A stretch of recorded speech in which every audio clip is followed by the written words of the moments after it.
Hello everyone and welcome to another video. I'm Simply G and today I'm going to be talking about all of the things, manga, merchandise, art book, and normal novel slash book stuff as well that I got for for last month. That I got for March 2022. There's a pretty decent mix of things, so hopefully there's something that everyone will enjoy. And rather than spend too long on this intro, I'll just get straight into it, and I hope you guys enjoy. So first and foremost, we have some merchandise. As per usual, just me with my normal stuff that I am typically getting. I have a clear file from Kyoto Animation. This is the free Final Stroke birthday series for, who is this? Ikuya. So we have him, his birthday is early March, and my birthday is early March. We don't share a birthday, but it's pretty close. Yeah, this is it's pretty typical for my collecting habits for this sort of thing. I think this is the last birthday line that Kyoto Animation is doing, though, which wouldn't surprise me because the franchise is over. It's finished. It's finally over. Maybe I have been freed. Maybe I have been freed from the series that has literally, I don't know, had me with my heart in its hands. I have been such a captive to this series ever since the first season came out in 2013. Oh, it's been almost a decade. My goodness. So yeah. Hopefully now I have been freed. And that I didn't really mean that pun, but it works. But yeah, this is Ikuya. If you're not familiar with the franchise, he shows up in the prequel film, the Free Starting Days film. That's when he's introduced, and then he becomes a major character in the third season of the anime, when our protagonists and friends are in university, or have just started university, and presumably he will make appearance, if not have a large role, although I do think he probably does have a large role, in the final movie, which is the Final Stroke, which is what this artwork is for. But yeah, that Free's over. I haven't seen the last film because I haven't had the opportunity to, but it's over. I don't have to buy any more clear files after this. I mean, I have a couple more from this particular series of clear files, but I think it's done. I think Kyoto Animation has finally let me go. But yeah, this is pretty normal merchandise for me. Not a surprise. We have an art book, or a sketchbook maybe is more accurate, with Kaoru Scribbles Volume 2. So this is the collection. This is the standard edition of the collection of her artwork, her scribbles that were collected or initially released with Harta magazine. Lots of lovely ladies, as per expected. Lots of uniforms, lots of focus on fashion. It's great. Kaoru is fantastic at what she does, and as a fan, really happy that we did get kind of a wider release of these art pieces. And for those who are unaware, you can also get the wideband editions of this, which are notably a little bit bigger, so you can get a larger version of this artwork and this collection of art sketches. But it's triple the price, and I don't know that I can afford to like upgrade. And also, when I was pre-ordering the first Scribbles, I just wasn't able to find it. Maybe I was not looking very well. Anyway, these are quite affordable. If you are purchasing them, they're only 800-ish yen. So, plus with shipping and all of that, like it will cost you more, but it's not horrendous. I think even if you're not like a Mori fan, if you're an artist or an aspiring artist, her stuff is fantastic to just learn kind of how figure drawing can be done. She has such a wonderful way of capturing movement and capturing fine details, and her character work has always been fantastic and just amazing. So if you are interested in how various artists draw the human form and how they, organize posing and stuff like that, I think Mori is a really great artist to learn from and to be inspired by. And so if that's something that is more maybe relevant to you, then this would be worth checking out, I think. And it's, again, not like a super expensive purchase if you're getting these more standard versions of this release. So yeah, Scribbles, it's wonderful. Okay, so on to the manga, and there's quite a bit here, so yeah, just start. First up with I got a one shot or a single complete volume. This is a little bit of this was released not probably about a year ago, I want to say, so it's not like super recent. It's not technically a new release, but I had read this digitally and really enjoyed it and was meaning to get it, but at the time I didn't really have the budget for it, and then for a while prices for it were crazy just because the whole manga market right now is crazy. But I was able to find a copy just recently, and it's not like I don't think this got like a second print run or anything yet, but I think that kind of the crazy manga purchases that we saw a lot of last year are kind of slowly reeling back a little bit. Plus, this isn't like a super popular series or anything. I think like the general manga market has since kind of moved on. Anyway, so this is Hamachan and the Shape of the World by Ryotaro Ueda, and it is a collection of stories about this girl here called Hana and her friends and her just kind of navigating the world. It's very beautiful. I really, really enjoyed this a lot. There's a bit of kind of crazy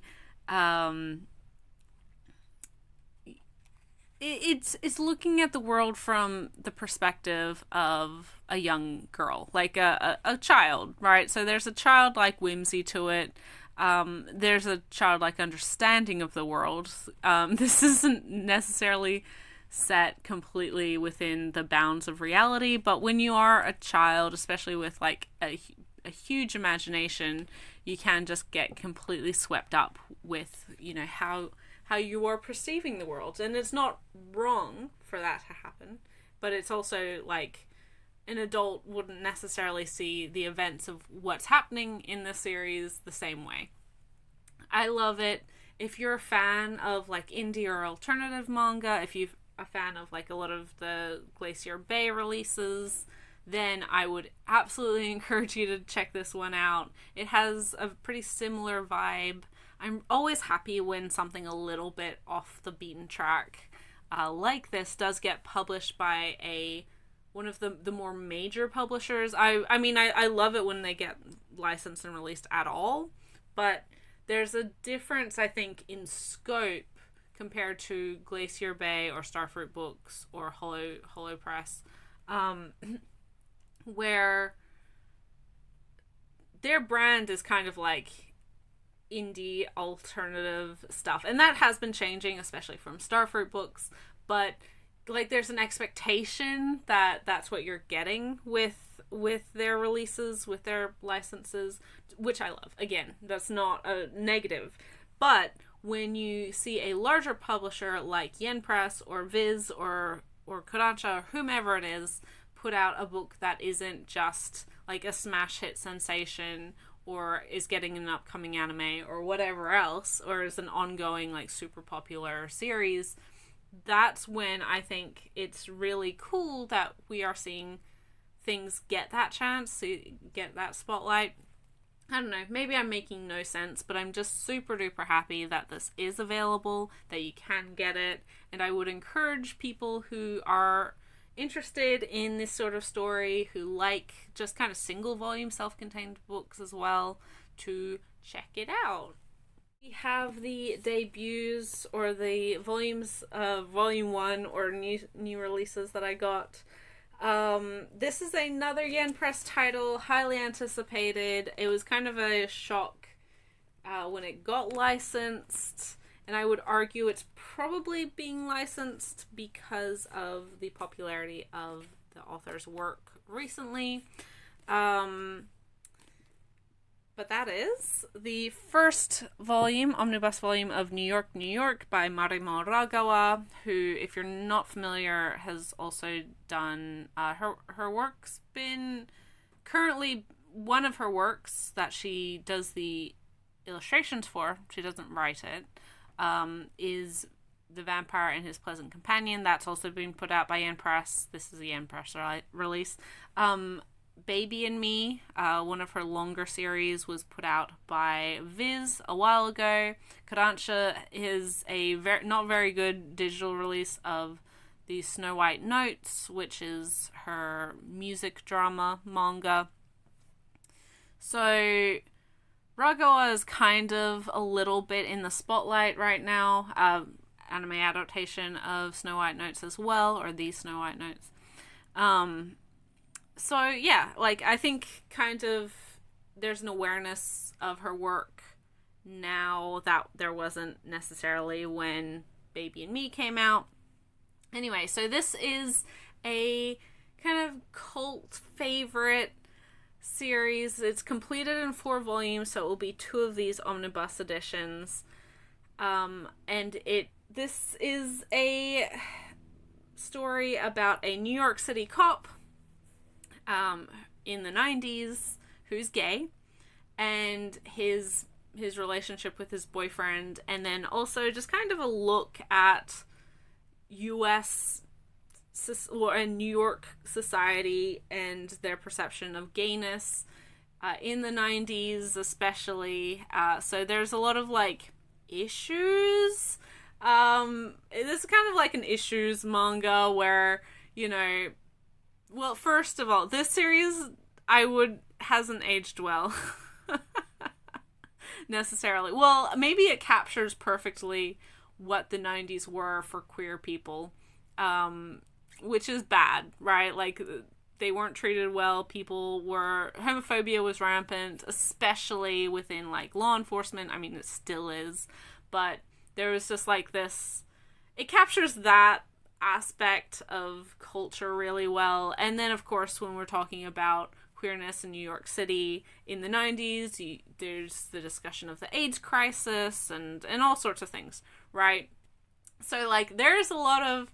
I'm not going to say that this isn't heavy-handed. It does sometimes... Like, it does feel like an after-school special in regards to some things.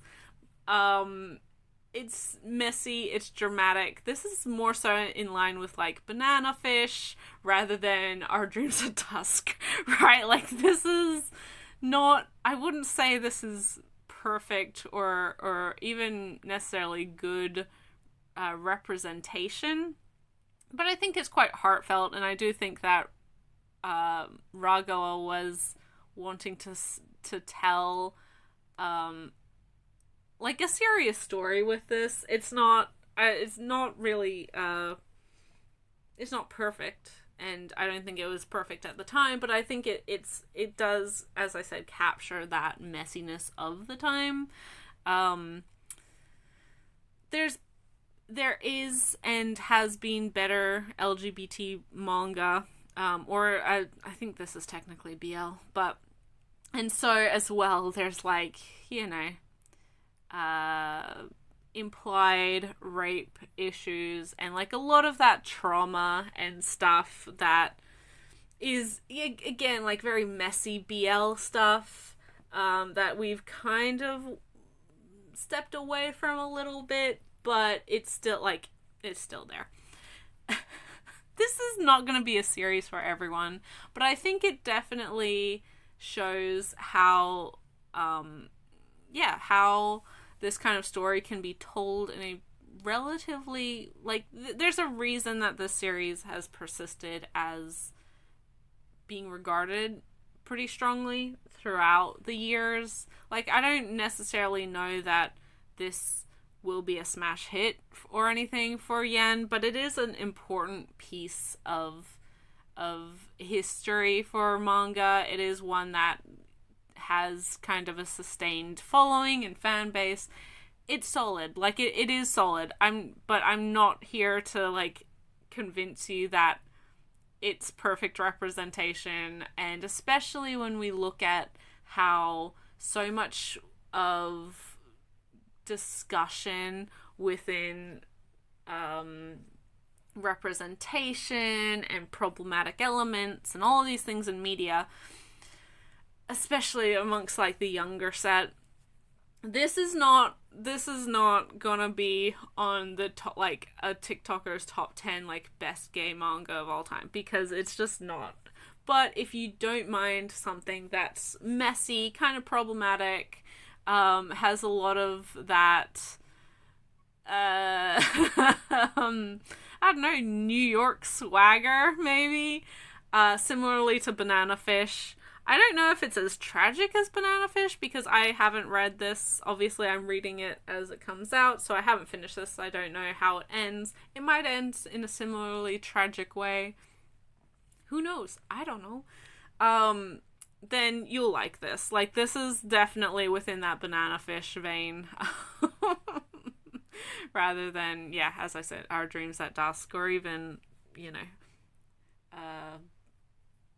I can't even think of anything right now. But yeah, it is what it is, and it knows what it is as well. I think it's good. It is worth reading. I'm happy that it's been licensed. I'm happy that we're seeing more kind of classic licenses like this from some of the publishers. And again, I think that's a reflection of how the market is right now and how diverse and strong people's purchasing habits are, and seeing just, obviously, like, manga sales have boomed over the last couple of years, especially over COVID.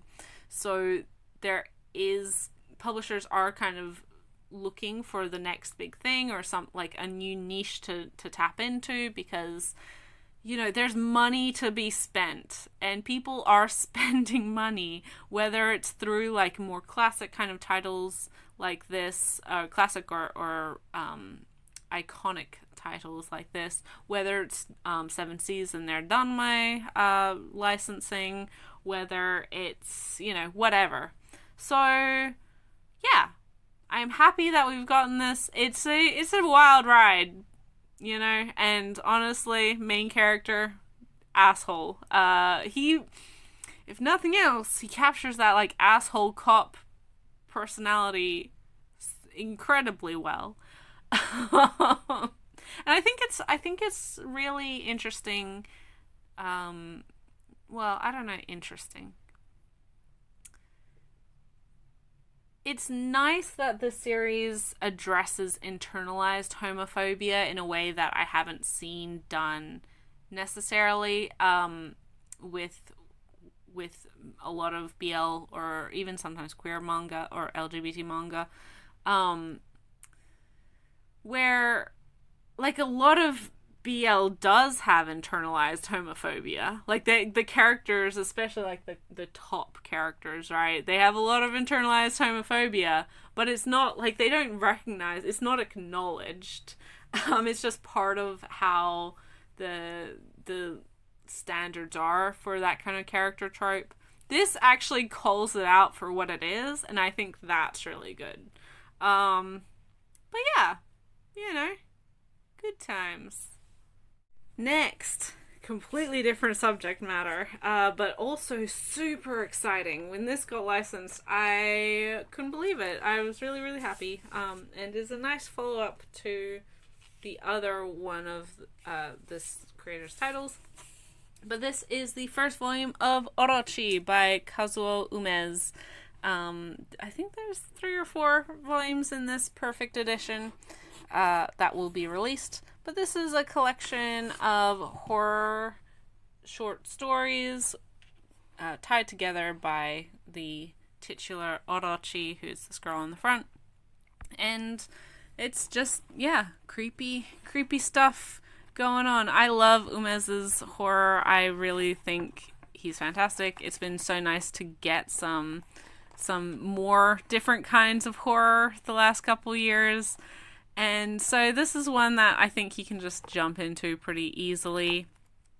It's not really that, like, as I said, it's pretty episodic. It's just got, like, this main character who is involved with every story, but, different characters. There's not really, like, an ongoing plot. Oh my goodness, I'm hitting things all over the place. I'm so happy. So happy. Beautiful edition from Viz as well. Really lovely hardcover, nice feel with the hardcover itself.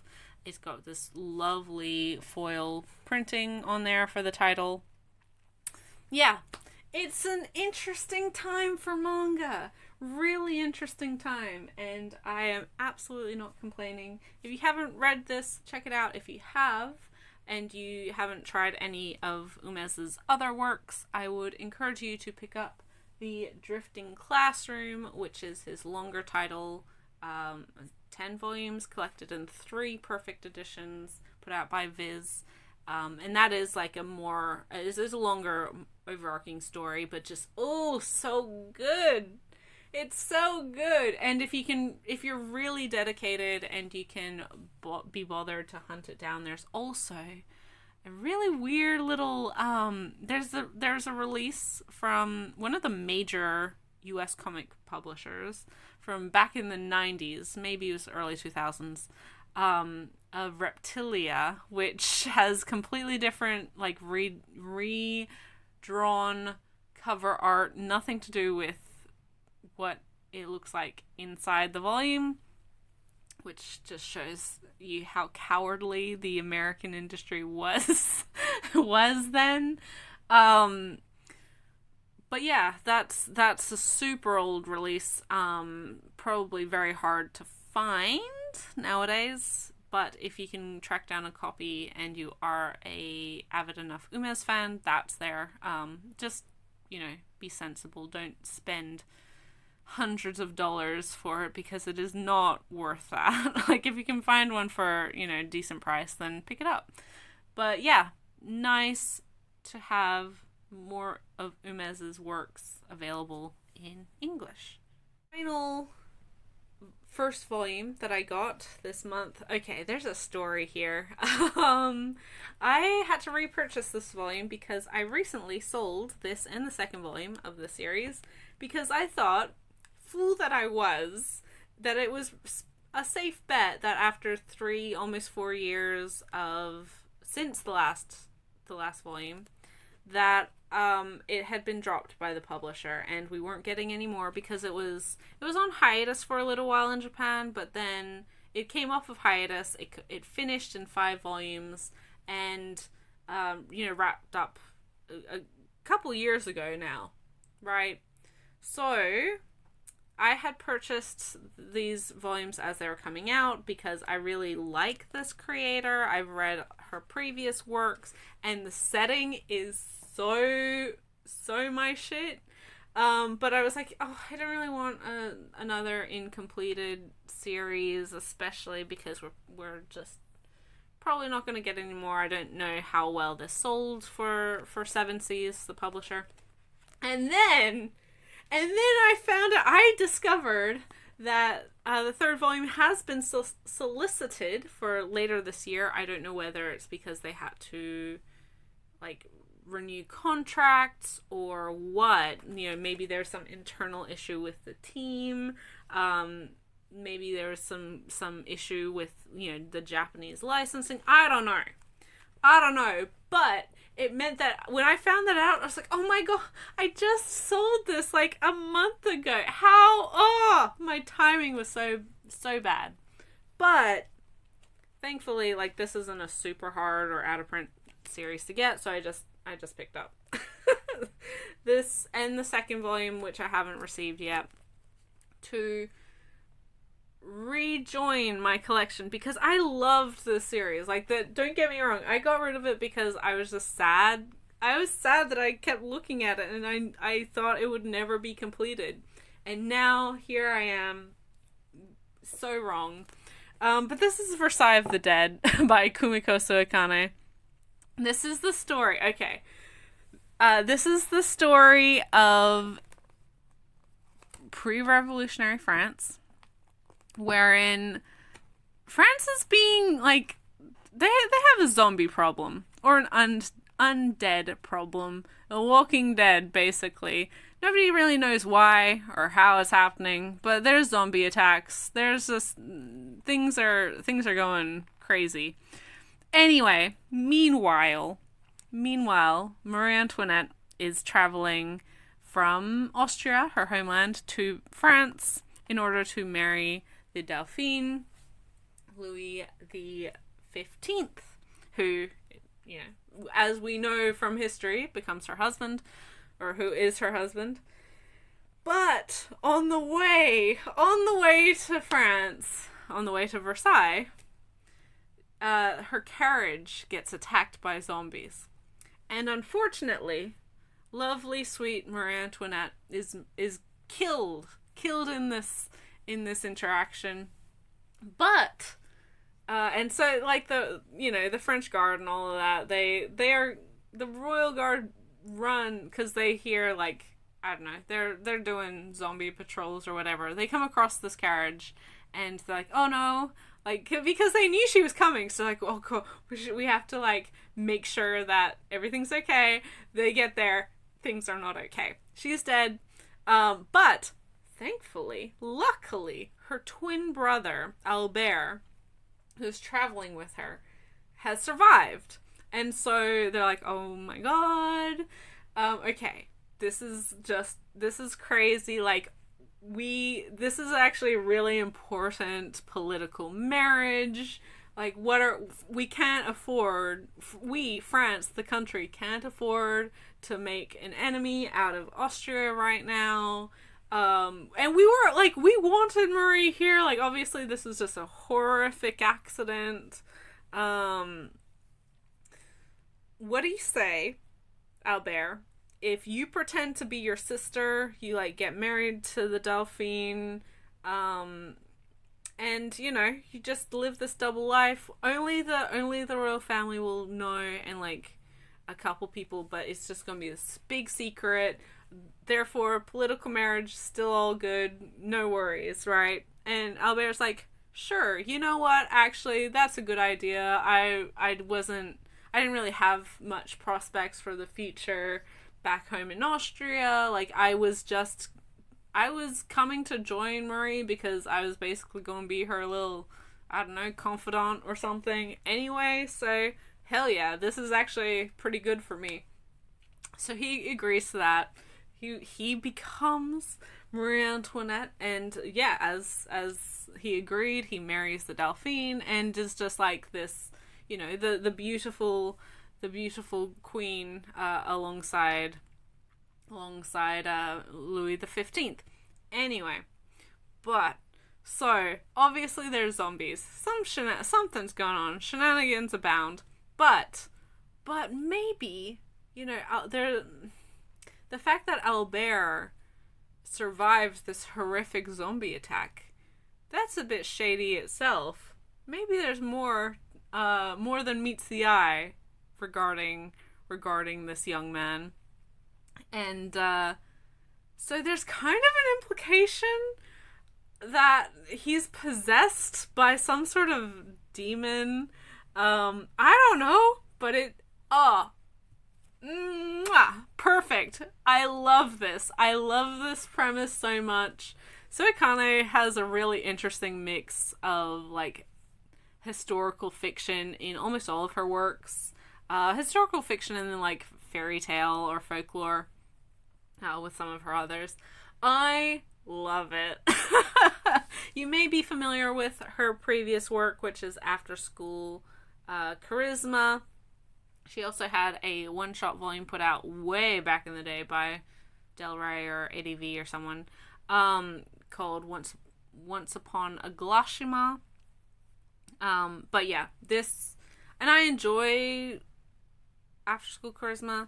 This is my favorite of her work. Having only read the 2 volumes that I have, this is my favorite. I love the French setting. I love the kind of fucked up cross-dressing Marie Antoinette. I love the potential of demon possession. I love the just buck wild explanation that these zombies are going to bring up. I just love it. Oh, plus the drama of French court. Oh god, perfection. Yeah, it's kind of similar vibes. I mean, more supernatural, but kind of similar vibes of like a Requiem of the Rose King or any kind of like dark historical fiction. Even something like The Witch and the Beast as well. Oh, it's so good. I tried to get people to read this the first time when I was buying it. I don't know how popular the series is, but I'm so happy that despite having sold and now having to repurchase the series. Case Study of Vanitas is also somewhat similar vibe as well. But despite me like aggravated at myself that I like timing wise, it just meant that I have had to repurchase these. I am so happy that it's continuing, that it hasn't been forgotten by Seven Seas, because I love it. I love it. I love it. I love it. So check it out if it sounds like something you might be interested in. Next, we have a couple finales, a couple series that ended this month, or in March, and I'm happy and sad. First up is probably the more popular of the two. A series very near and dear to my heart, one that I read in its entirety as it was being released digitally from Manga Plus, and you can also read digitally on the Viz Media website, and obviously they've been putting out in print. This is volume 13 of Hell's Paradise, Chigokuraku by Yuji Kaku. Not going to open too much of this, but this is the story of a bunch of what are they called? Death row inmates, who are given the opportunity to win their freedom in exchange for retrieving this, immortal life potion, liquor, whatever, that has been found on this island, but nobody has ever been able to return from the island. So the Shogun wants it, right? Or someone, maybe the Emperor, I don't really remember. Somebody wants it, someone important in government wants it, and they're like, hey, if you get this back, or if you get this for me, then I will pardon you, and you'll be a free man or woman, and just, second chance. Anyway, our main character, Gabimaru, who is this guy here, he takes up this deal because he really wants that second chance at life. He wants to just live a quiet life with his wife. This guy is such a wife guy, and I adore that. But he, up until this point, or the reason he's been on death row is because he is the infamous Gabimaru of a particular like ninja or assassin group. And he's just, Gabimaru isn't really his name, it's a title that he's inherited, and that's like what their top assassin gets, right? So he's never really been into it. It's just something he has always been part of his life. But after getting married, he kind of sees the opportunity to escape from this horrible life of murder. And so he tries to, leave the group, and his wife is the daughter of the chief of this group, and he's like, oh, no, you're not going to do that. I'm going to, you'd mess with me, I'll mess with you. Therefore, he ends up on death row. So he wants the second chance, and the shogun is giving all of, like, a lot of criminals, like maybe 24 criminals, this opportunity. And they're like, but I know that, like, you guys, we can't just let you guys go on your own because we can't trust you, you'll just run away. So each criminal has been assigned a executioner from a very particular sword school. And Gabimaru's assigned executioner is this girl here, Sagiri, who is, I believe, the daughter of the head of this sword school. Anyway, she's like the heir. So I love this series. It's got creepy monsters, it's got great action, it's got fantastic characters. I say this with every volume of the series, but this is the last one, so allow me to gush. But if you like found family of a ragtag bunch of people, some of who are like legitimately bad people, some of who are just in a really shitty situation because of other people, then oh my god, Hell's Paradise.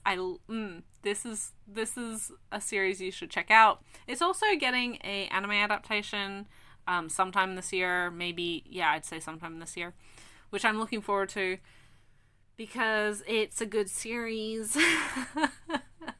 If you like action, if you don't mind like creepy body horror, if you don't mind this kind of found family, because it starts off as this battle royale, fight to the death, all of these criminals trying to be the ones to win, but ultimately like there's just so many crazy plant monsters that some of these people decide to team up, and because they realize that's the only way that they're going to survive. It's great. Oh, it's so good. I love the series. I love how it ends. I really enjoy Yuji Kaku's works. I think this is his first work, or at least his first major work. And he currently has a series running in Shonen Jump, the more, the one that everyone knows, called Ayashimon, which Ayashimon? Yeah.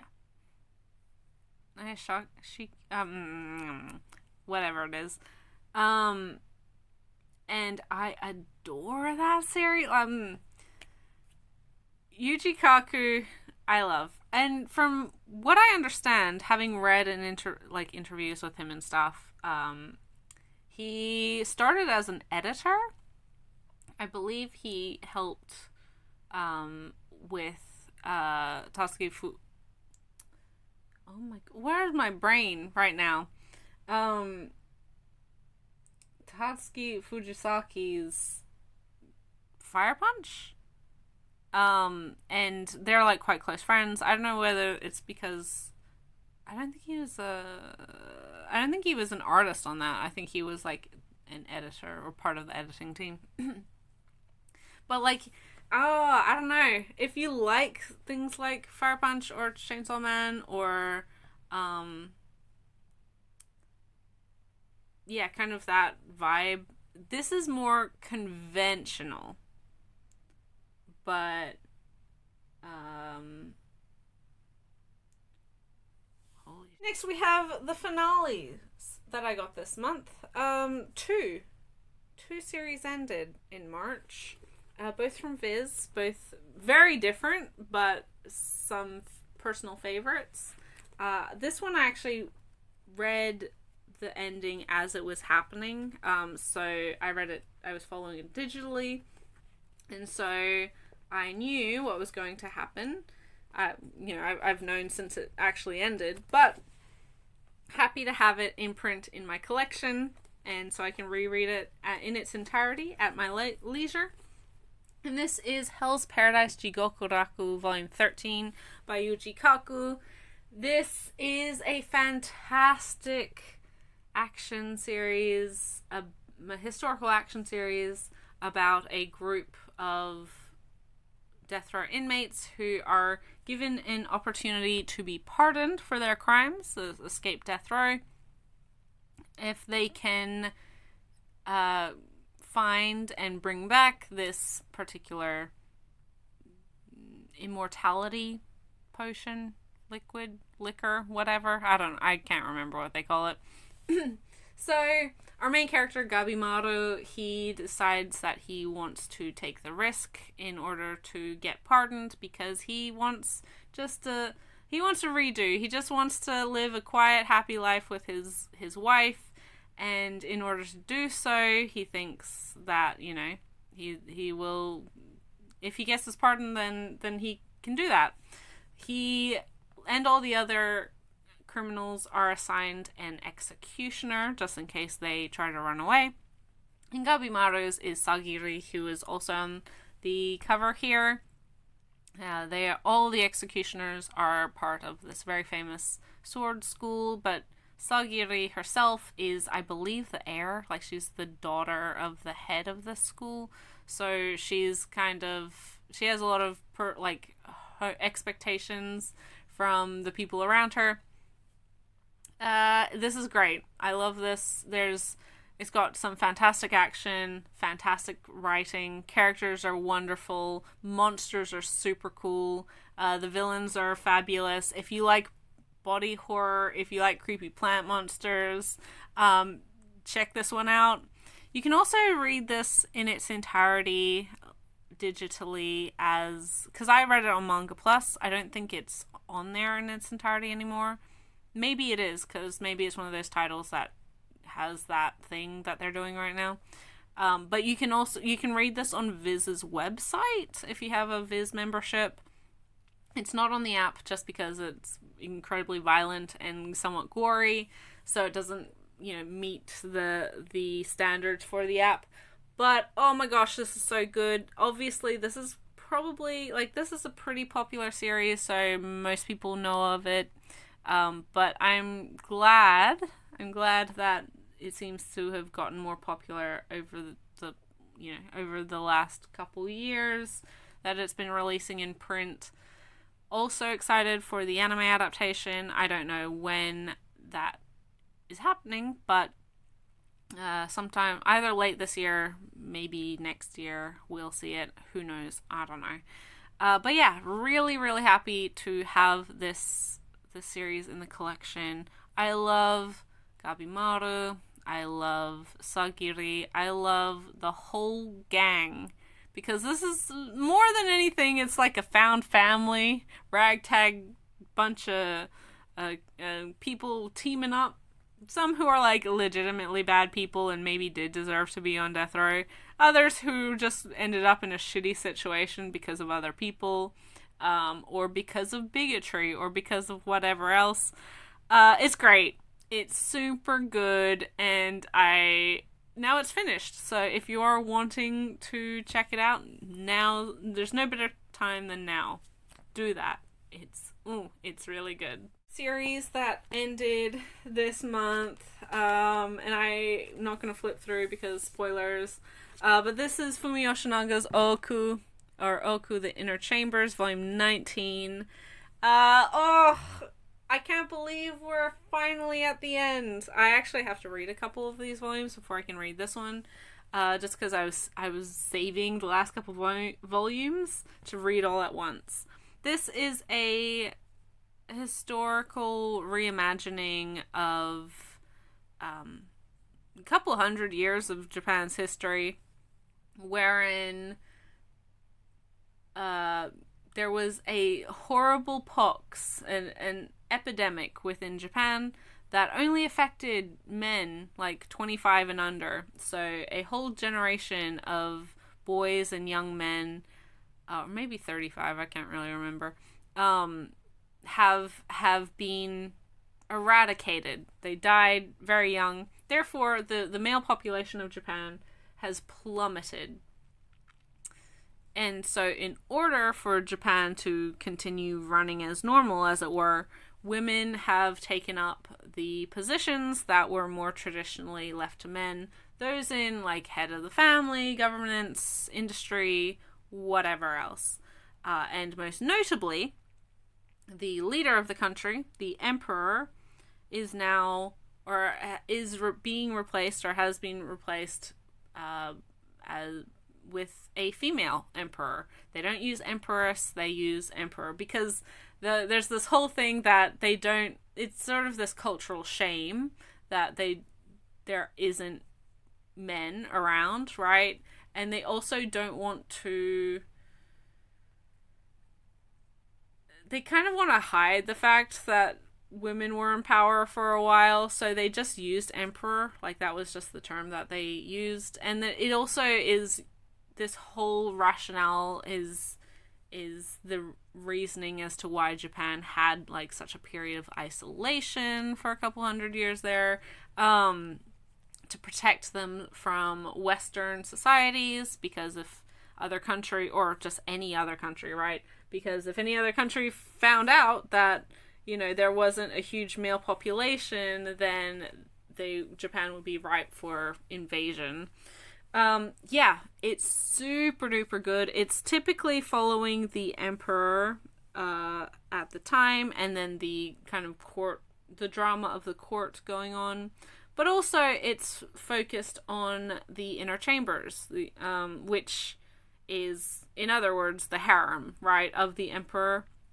So in actual history, and in most royal harems, the ruler is a man, so there's a bunch of pretty young women who are sent to the kingdom, or to the castle, or wherever, in order to perhaps, well, yeah, to be the a harem member of His Majesty, and possibly, you know, have the opportunity to mother the next heir, right? But because, you know, things are flipped upside down in Oku, the Empress is a woman, so the Inner Chambers is a collection of the few young men who are, you know, have been sent by their families to serve the Empress or Emperor, and notably may hopefully father the next Emperor. It's very good. It's so good. I love the series. Long-time viewers know that I am a huge Fumi Yoshinaga fan. I adore her work. This is fantastic. It's the longest of her series. Well, this and What Did You Eat Yesterday, which will probably be longer because that one's still ongoing. This has ended. She's fantastic. The actual release from Viz, one of the main complaints, which is understandable, is that it uses like this fake old-timey English in order to capture kind of the eloquent speech of these high society royals and court members and things, which is somewhat inconsistent and isn't inherently really like easy to read.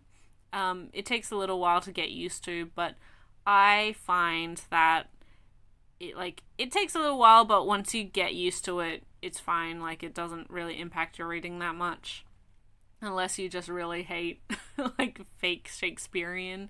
But yeah, give it a shot. It's longer, so, you know, it is a bit of an investment, but I do think that it's one of the more interesting looks at kind of historical reimagining and this exploration of gender roles and, women's place in society, and kind of this ongoing, like, oh, well, if women were running this place, then, you wouldn't have any of these issues, which is not true, right? And I think it's a really wonderful, Yoshinaga makes a point that, women are just as, if not more, scheming than their male counterparts. They're just as power hungry, they're just as jealous, they're just as, they make some dumb decisions when it comes to personal gain. And, I appreciate that despite, women having the societal power in the series is not used to platform this idea of women could do all of society's problems would be fixed if women were in charge. No, they'd still be there. Women are catty. Can be catty. They absolutely do not play well with others if they don't want to.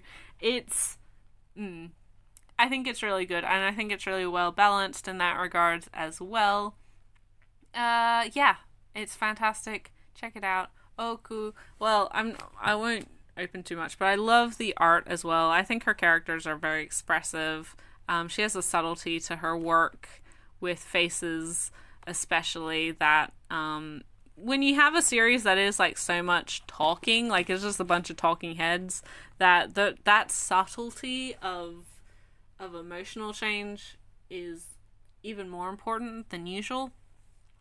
So yeah, Oku's fantastic, and I'm sad to see it go, but happy that I was able to enjoy the journey along the way. Okay, now on to ongoing manga. There's a lot, and I actually will have to adjust this because the first one is the newest, deluxe edition of Kentaro Miura's Berserk. This is volumes 28 to 30 in the single volumes. So my understanding is there's 41 single volumes of Berserk in its entirety, or at least of what Miura put together before his untimely death. So presumably there will be 13/14 volumes of these deluxe editions, which means we're pretty much in the home stretch, kids. This is an incredibly popular dark fantasy series. I don't think Berserk really needs a introduction to most people. But this is the story of Guts, the Black Swordsman, who has a big fuck-off sword and is on this ongoing search for revenge after... he has to fight a bunch of demons and stuff. But most notably, he's on this quest for revenge from one of the most important people in his life previously, Griffith, who caused a lot of bad shit. And he's traveling around with the woman who he loves, Kosuke, who's has had a mental break because of what happened to both of them many a year ago, as well as a bunch this ragtag team of people. Anyway, Berserk is Berserk. Does it really need any explanation? I really like this part of the story. Maybe this is stuff that people weren't as into compared to the Hawk, Band of the Hawk stuff, or some of the earlier fighting. But I really like this, we're traveling around, we're fighting monsters, we got some kids and a witch and all this. We're just finding our own way through life. And we got the Puck and the other one, the other pixie. And it's a good time. Like, it's bleak as all hell, and it's always been bleak. But as someone who was fairly aware of what Berserk was, like, it's impossible to stay away from spoilers in regards to the series. Everybody reads it. Everybody loves it. Well, majority people love it. The people who do love it are, like, dedicated fans. And so much, like, to a fault, right? That they don't understand why someone wouldn't like the series, and which is obnoxious, right? So I've said this before, I avoided Berserk for a long time just because of that kind of obnoxious sort of fan. It's the sort of series that unfortunately gets grouped in with a lot of, well, it's not that it my experience was that it wasn't inherently discussed with a lot of nuance when people were making recommendations for it. So it never sounded appealing. I had read maybe 2 or 3 volumes previously, and it was fine. But it didn't, like, it didn't grab my attention. I didn't adore it immediately like a lot of people do, and a lot of, like, it's hugely popular for a reason, right? Like, I've always said that I never had an issue with people liking it, but I did always have an issue with how there was an assumption that everyone must like it. Because this is not a series for everyone. Despite what people say, it is not a series for everyone, and it deserves all of the content warnings, and it's totally okay and fine and cool if you do not like this series. But, as I said, when I started buying these releases, I was wanting to give the series a second shot after Miura's death, because unfortunately, with his death, it prompted a lot of more nuanced discussion as to why people liked his works, with some of the more powerful themes. Things that I had never, ever seen discussed in any large capacity prior to that point. And it was that story of, like, hope and redemption and recovery and grief and whatever else that really attracted me to it. So again, I gave it a second chance, and I'm happy that I did, because I do think that that aspect of the story is far more interesting than guy with big sword cut monster. And there's plenty of that. Like, there's so many, that's half the story. Yeah, definitely half the story. But Griffith and Guts's, like, overall evolution of character is so fascinating to read, and I do enjoy this series. I'm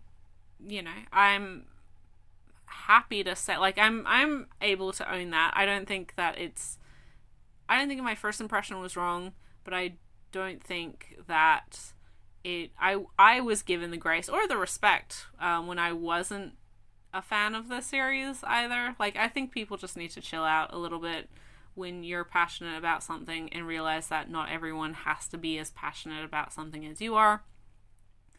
So, yeah, anyway, that's a lot of words to say that I enjoyed this. I really like this part of the series because I do like this ragtag group of travelers that Guts is, attracted to himself. I have my suspicions that we're heading into parts where, like, a lot of the hiatuses, I know there was an ongoing joke about, like, Berserk being stuck on a boat for, like, 3 years or whatever else, and I think this is when that happens. So I can imagine people, like, fans' frustration when they were reading it as it came out. But I don't have to worry about that because obviously I'm not reading it, and chapter by chapter. So, yeah, Berserk. It doesn't need an introduction. If you're a fan, you're a fan. If you're not a fan, then you're not a fan. If you haven't tried it, it is worth giving a shot, but be aware that there is extreme violence, extreme sexual violence, extreme every content warning, right? From bestiality to rape to child abuse to having your spine ripped out to what, like, it's full on. So yeah. Berserk. For ongoing manga, we have large trim stuff. I'll start with the yen press stuff, actually. So next, we have volume 10 of comedy fantasy series Delicious in Dungeon by Ryoko Kui. This is a fantastic series about a group of adventurers who, in order to save one of their friends from being eaten by a dragon or digested by a dragon, she has been eaten by a dragon, they decide to delve into the dungeon that they were, conquering, or exploring immediately. But because of that, it hasn't given them enough time to really gather up supplies or anything. So instead of spending their money on on food as well as new equipment, they decide that they're going to just start eating the monsters that they defeat on the way through this dungeon. And they coincidentally meet this dwarf pretty early on in the piece, who has been doing that for a long time. So they're like, hey, guy, you know what you're doing. You want to join us? That we would really appreciate that, because we're kind of wanting to do this. Well, we have our party leader is super into this. The rest of us are just the other two, we're just rolling with the punches, as it were. This is a comedy food manga set in a D&D-esque dungeon, with a bit of drama. We're certainly getting to kind of the end game with this series. It certainly feels like it's wrapping up some of its story arcs, but it just continues to be hilarious and creative and fun and smart and just fantastic. I love this series so much. I also really appreciate Ryoko Kui's artwork, her character design, how she imagines the various fantasy races. So, they are technically on the... Are they on the... Yeah, they're on the cover here, but not for front and center as they normally are. But our main adventuring team is Leos, who is a tall man / human. He's their leader. He's kind of the weirdo of the group. He is the one who's like keen to eat all of these weird monsters. He's like, I've always wanted to try it. Seems really cool. I love them. I love monsters. So he's the one who like instigated this idea. The person that they're going to save is also his younger sister. So obviously it's his decision, and he said up front to like the larger party that, if you want to come, I'd really appreciate it, but I also totally understand if you don't want to get involved. And so they ended up party members going their separate ways. The two of the original party who decide to join him is Marcielle, who is a half-elf. She's, their magic user, their healer, etc. She's really... the girl that they're saving, Leos's younger sister, Fallen, she's kind of best friends with her, so she's really like wanting to save her friend. Like she's really upset and dedicated to helping out. But she's kind of the straight man. She and the other, the next person I'm going to talk about are kind of the rational minds in this party compared to the goofballs that is Leos and Senshi. But yeah, she's kind of the one who is more stuck to, you know, rationale or like the tried and true method. So, and she's also not that keen on eating all these monsters. She's a very funny character, and she's great. Then we have Chilchuk, my boy, who is a halfling / halffoot. He's their, you know, master trapsman, their tinkerer, etc. He's also like very dry, kind of sardonic, straight man, where he's just like, you guys are buck wild. Like, you guys get up to some crazy shit. And there's an ongoing joke that hasn't happened recently because like some revelations happened, but some of their party members think he's like a kid, because obviously he's a halfling, so he's short. He looks like a kid, but he's not. They're like, they think of him as like a 10-year-old. He's like, guys, I am not a 10-year-old. I know how life works. Like, I'm a full-grown adult. Stop. Like, I probably have more life experience than some of the people in this group right now, and I'm being treated like a 10-year-old. Guys, there's a hilarious joke where Senshi, the fourth member of their party, the dwarf who is this culinary specialist in the dungeon, he's like trying to explain what the birds and the bees are to him, and he's like, mate, no, like, I stop, please stop, I know, oh god. It's very funny. I'm trying not to like burst out laughing. Anyway, Delicious in Dungeon is fabulous. If you like comedy, if you like D&D style kind of fantasy settings, absolutely check it out. There's kind of maybe rumors that this may be getting an anime in the foreseeable future, which would be fabulous. It's really great. As I said, it feels like it's wrapping up, so I don't expect it to be too much longer, probably 12, 13-ish volumes. Check it out. Absolutely some of my favorite comedy stuff that's coming out right now. It always makes me laugh. Always makes me laugh. It's so funny. And yeah. It's super good. It's super duper good. Their ongoing yen press title, or at least in this large trim size, is another fantastic, I guess, low fantasy series. It's an Iyashike, so a healing series. Slice of life, Hakume and Mikochi by Takuto Kashiki, Volume 9.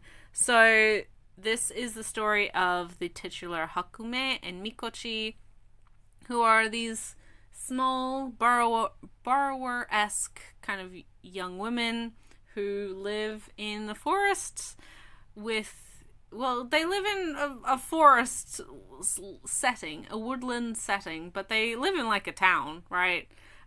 They travel to work. They both have jobs. One is in construction. The other is kind of like a professional. She kind of bounces around a lot of things, but she sews, she cooks, she does a lot of like product development stuff for shops to sell. And it's just their day-to-day lives and the interesting characters of their towns and communities, their friends, their co-workers, things like that. It's so good. I love it. Yeah, so there's all these like tiny little fairy-esque, they don't have wings or anything. They're kind of like the borrowers, like Arrietty, if you've seen that Ghibli film.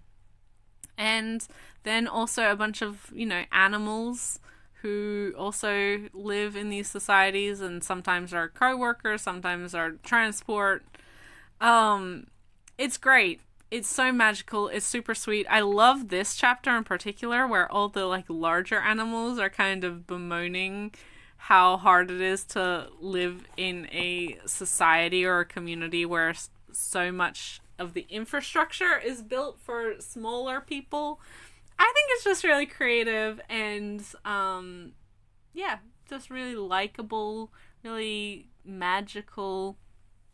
I adore this series. It also got an anime adaptation fairly recently. I have not seen, so I cannot speak to. But it's very good. I encourage you all to try it. This, as well as Delicious in Dungeon, are both published in Japan in Harta magazine, as is like A Bride Story, as was Ran in the Grey World, as was a lot of series with this kind of vibe, and I just adore it. Right, like I haven't really had a bad experience with the Harta series up till now.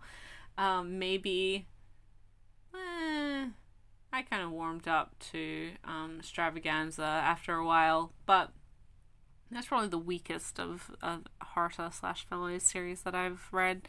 Anyway, nobody cares about that, G.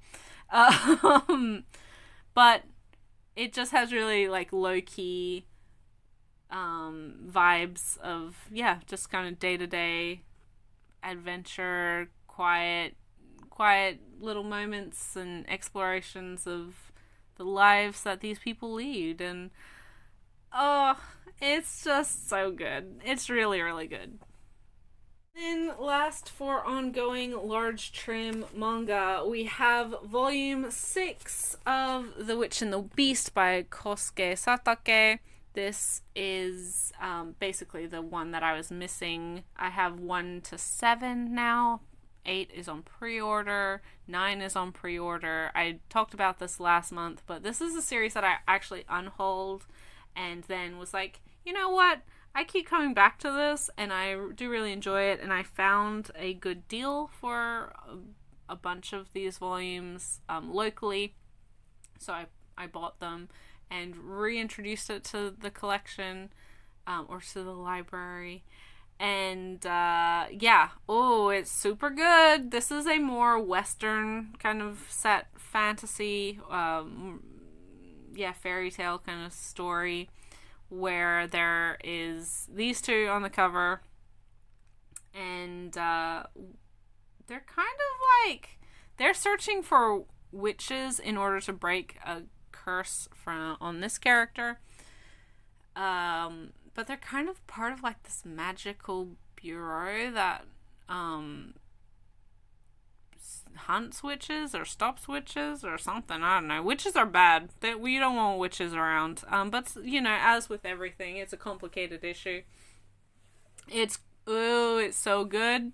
I love the art style. I love the atmosphere. It's so moody in this series. And this part of the story, as I said with the last time I spoke about this, we got vampires. We got vampire society. And if that isn't just a perfection, I don't know what is, because it it matches so well. Oh, this volume this is like a side story. It's not to do with the main this story. But oh my god, great action, great character interaction. Yep. I really enjoy it. Again, it has kind of a similar vibe to something like Black Butler, or even arguably like Requiem of the Rose King. It does have that distinctly European setting, compared to and I understand why they do this, because they're all Kodansha titles, and Kodansha doesn't have, at least not off the top of my head, I can't really remember something in a similar vein to this. Like Witch Hat Atelier, maybe. That's a lot more lighthearted.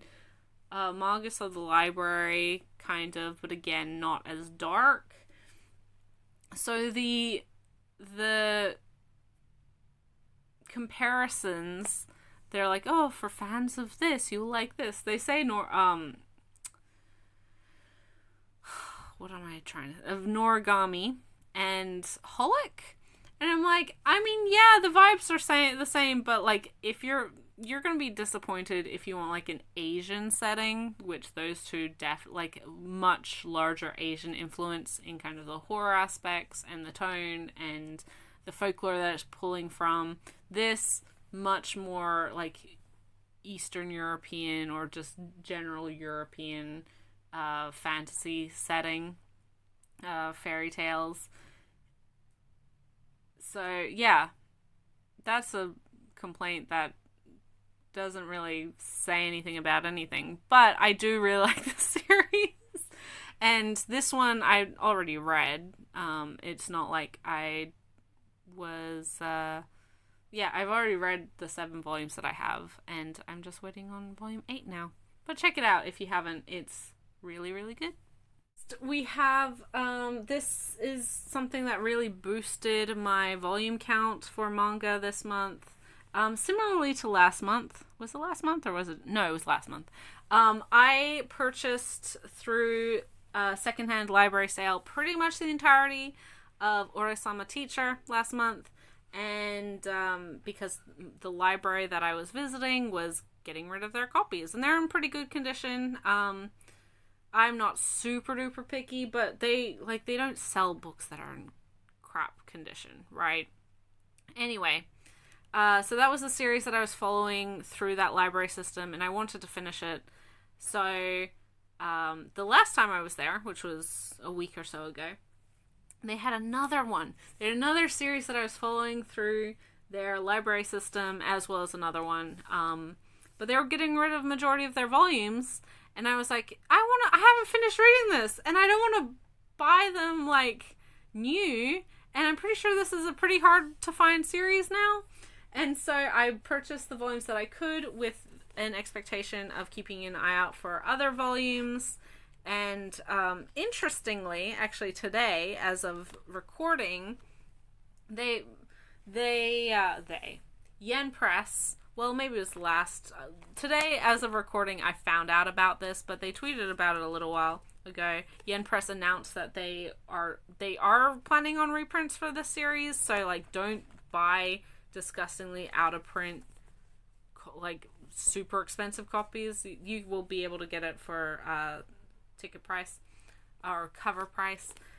In saying that, I have already been able to find all of the books that I was missing. I don't have them all yet, but for like the normal price, if not cheaper. So actually the first 2 from the series I got locally, and then the rest I was able to get from this library sale, and then I'm just waiting on the other like 3-4 volumes that I was missing from local comic stores that just haven't arrived yet for cover price. So this is Satake Yoshino's Barakamon.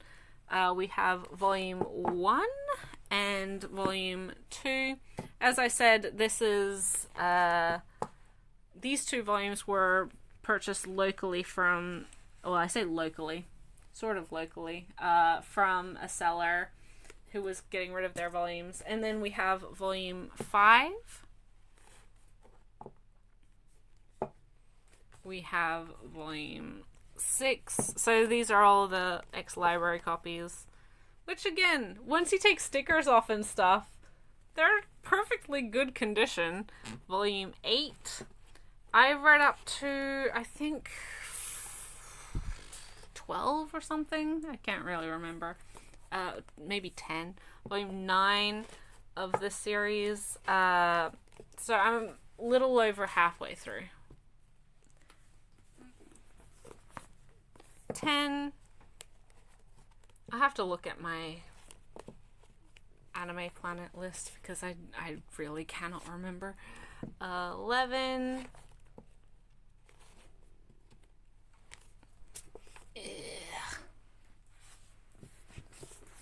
13.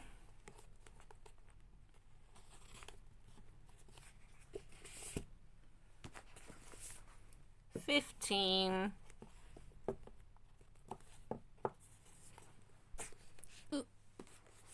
16. And the last of the main story, which is 18. So I'm missing, 2 and 3 I have on its way. 7 I have on its way. 12 and 14 I have on its way, and then 17 and 18 plus 1, which is like the fan book, I also have coming. Those two I got from Book Depository. Well, no, one I got from Abe Books, the other one I got from Book Depository, because the Book Depository one's so expensive. I'm like, I'm not paying $37 for that. Jesus Christ. But yeah, this is the story of Honda, our main character here, who is a professional calligraphy artist. And after a kind of snap decision wherein he kind of lost it at one of the judges at a competition, he's been sent to a quiet like fishing island, farming island, country spot by his family. It's the same spot that his dad went to as a young man in order to like gain inspiration or to find himself, you know, whatever. And when he gets there, so he's like, oh, yeah, alright. He's never been out of Tokyo his whole life. He's definitely like a city slicker, but he's a bit of a neurotic mess as well. He has very high expectations for himself. His father's a like master calligraphy artist, so he has expectations for where he should be. His mother's just like super overbearing, protective, overbearing. But anyway, so he ends up in this town, and he rocks up, and he discovers this young girl who's just like she just hangs out in the house that he's now living in, because it was pretty much abandoned prior to this. And then he just like ends up, he's living here, but all of the local teens and like kids they used it as their hangout spot, so they just keep using it as their hangout spot. And he's like, please leave me alone. And like, nah, too bad. And so it's him discovering like this sense of community and small town camaraderie, and the positives and negatives that go with that, like being part of a small town, being a part of a community where everyone knows who you are and what you do and what's been going on and your family and everything, compared to the relative anonymity of a big city where, unless you're like super duper famous, like a celebrity, nobody will recognize you. You're not important to anyone as outside of your small community that you might not even have, like you're a small social circle, which again has its positives and negatives. You know, some people really need this sense of having people that they can rely on, and yeah, it might be a pain in the ass to have every neighbor of yours know that you know, you were the kid who threw up at school in the 3rd grade, or like you're so-and-so's grandson who wanted to be a pilot when he grew up, you know, whatever. Like there's always that kind of shit.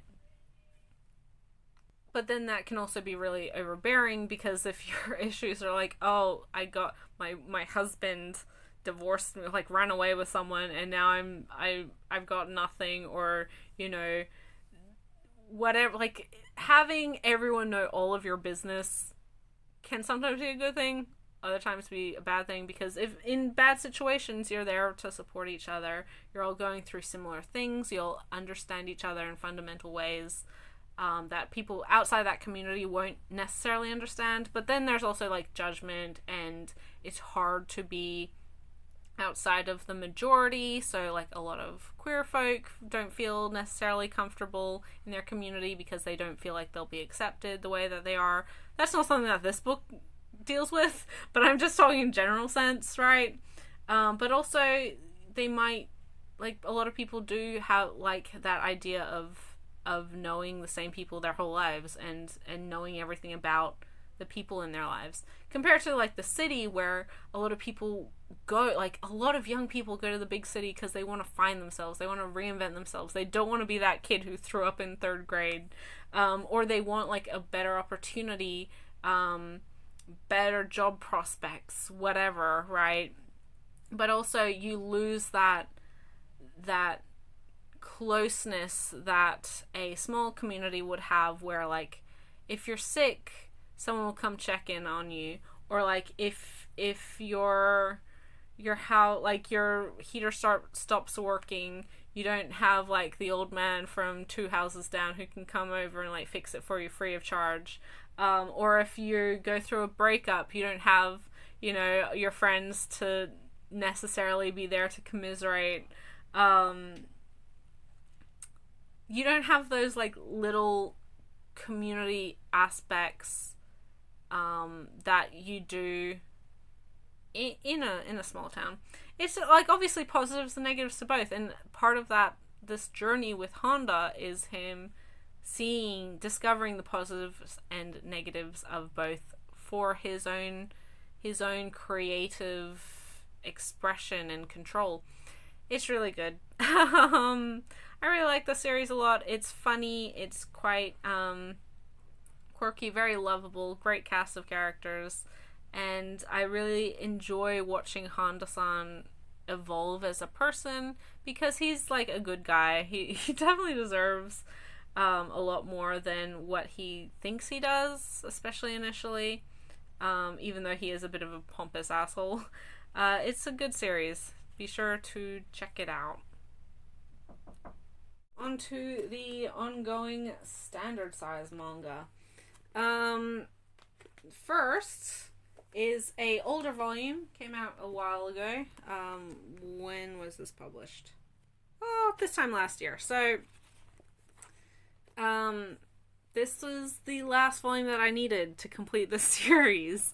And this is Orisama Teacher, Volume 28, The Story of Mafuyu's Final Year. This is by Izumi Tsubaki, who you may know from Monthly Girls Nozaki-kun. This is her longer, much longer, completed in 29 volumes, high school comedy about a girl who is a bit of a delinquent in her hometown, is sent to a different, like a new high school, sent to a different city for high school in order to remake herself, reimagine herself, start out fresh, to which she wants to, like she's pretty keen on that idea, but shenanigans are happening. She finds out that her homeroom teacher is the neighborhood, her neighbor, her childhood neighbor. He's now the teacher there, and he's the one who like taught her how to fight. So he's a bit of a delinquent himself, but now he's trying to be this upstanding teacher because he's trying to boost like the student body. He's trying to encourage more enrollment, that's the word, in order to prevent the current principal from selling the school to land developers, demolishing it, and, you know, putting a hotel or something there, because his grandfather was the one who opened the school many years ago. In order to do that, he kind of blackmails her with her dark past as a delinquent to join the Public Morals Club, and so she does that along with some other rowdy kids, and so she's trying to hide her secret past life of being a great fighter and, you know, having all these, basically being like the boss of a bunch of a gang of delinquents, and instead being kind of a normal high school girl, or pretending to be a normal high school girl. It's funny. It definitely has a few solid chuckles. I do like quite a few of the recurring jokes. I will say that Nozaki-kun is funnier. I think it's also a little bit easier to get into. I think it might be the case that because I know the timing for the jokes or the humor, Tsubaki's humor, thanks to the anime, that I find that one funnier. This one is still funny. Like, it's not unfunny, but I do think that it's weak. It's the weaker of the two. And really the only reason I have been collecting this is because I found pretty much all of it. I spoke about this in last month or the month before. Pretty much all of it from a library local to me.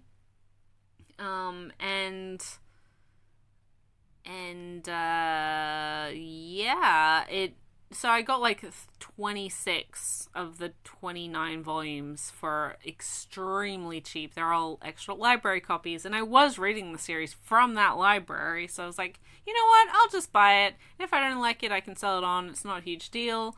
It's not a huge deal for me to take the risk and buy it and whatever. So, yeah. I haven't read this one because I still have, five or so volumes to catch up on before I get to this point, but it's completed now. It's finished. Yay! Yeah. I look forward to finishing it whenever that happens because I don't necessarily think it's going to happen soon. But check it out. If you like Nozaki-kun and you're searching for more of her works, you can do so. Because Orisama Teacher is out, has been released by Shoujo Beat, and is all fairly readily available for the most part. It's not out of print, so you should be able to finagle some copies. I have a volume from Yen Press, and this is Toilet Bound Hanako-kun Volume 0. So this is a curious little edition because this is the prequel-ish volume. It's the prototype volume to the what would become Toilet Bound Hanako-kun. So majority of this volume is basically the original version of this manga. Similar premise wherein our main character Nene goes to the girls' bathroom in order to summon Hanako-kun or Hanako-san. But she does so because she wants to regain the attention of her boyfriend who dumped her. Whereas in the longer, like the actual version of the series, she doesn't have a boyfriend. She wants a boyfriend. She wants to attract one of the upperclassmen or senpai. This one, she's been rejected. Well, she's been dumped by her senpai for her radish legs, which is an ongoing joke in the series. And so she wants to use a wish to get her boyfriend back, basically. And Hanako-san's like, I don't know if I can help you with that. We'll try. And it's only 3 volumes. It's kind of self-contained. So we are introduced to the middle school student, who is kind of like another recurring character. It's different. Like it has a similar setup, but it is different from what would become the longer version. It's also kind of melancholy because it ends with the 3rd chapter in a kind of sad way. And then the 4th chapter, the final chapter, is a self-contained one-shot about they're on the back here. About these two who travel around. They have like magic kind of and have to defeat these monsters. My Dear Living Dead. And that one's gone fucked up, guys. It's a twisted romance story, which is kind of what Hanako-kun is as well. Like Ida Ero kind of gives me these vibes that they like mess, right? They like some messy, kind of twisted dedication, and they're pretty good at comedy as well, but like, ooh boy, my Dear Living Dead, ooh, that's kind of fucked. I liked it though. Yeah, it's a solid little story. The art's a little bit different. Character designs are a little bit not. I mean, Hanako and Nene are pretty much the same. But there's been a little adjustments here and there. So you get a pretty good idea of how the story evolved into what it is now. And then My Dear Living Dead is a little bit less refined. I'd argue it's probably an earlier work. It's a little bit more of a standard standard for this kind of thing. It reminds me of of Black Butler or Pandora Hearts or that kind of thing. It's good. Like it's a curiosity. And it's nice that we got it. I don't think it was inherently like a necessary license. It's not necessary reading.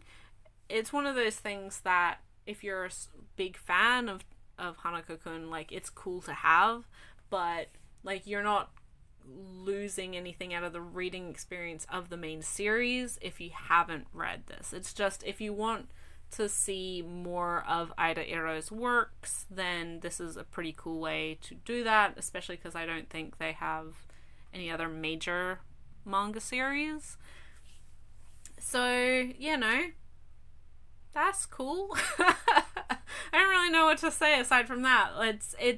I love Toyobound Hanako-kun, so it was really cool that we got this. And it's nice to see that publishers are kind of branching out or diversifying. I mean, Viz especially has for a long time been licensing kind of spin-off series of some of their more popular titles. They've licensed light novels for a lot of their more popular shonen titles, but I want them to license Haikyuu spin-offs.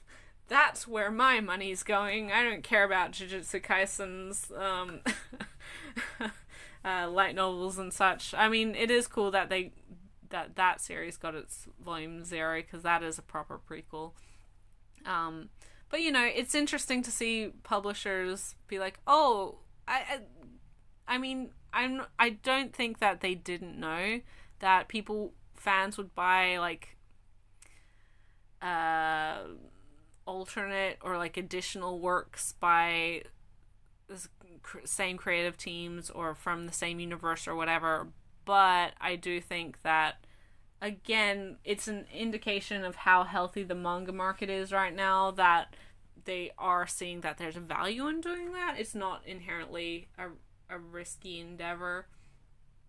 But yeah, this is a solid one. I'm not saying everyone should go out and buy it, but if you are a big enough Hanako fan, or if you're wanting to just try out Ida Iro's style and writing, then this might be a one to check out. We have volume 2 of ongoing, I guess, drama series Double by Ayaka Nora.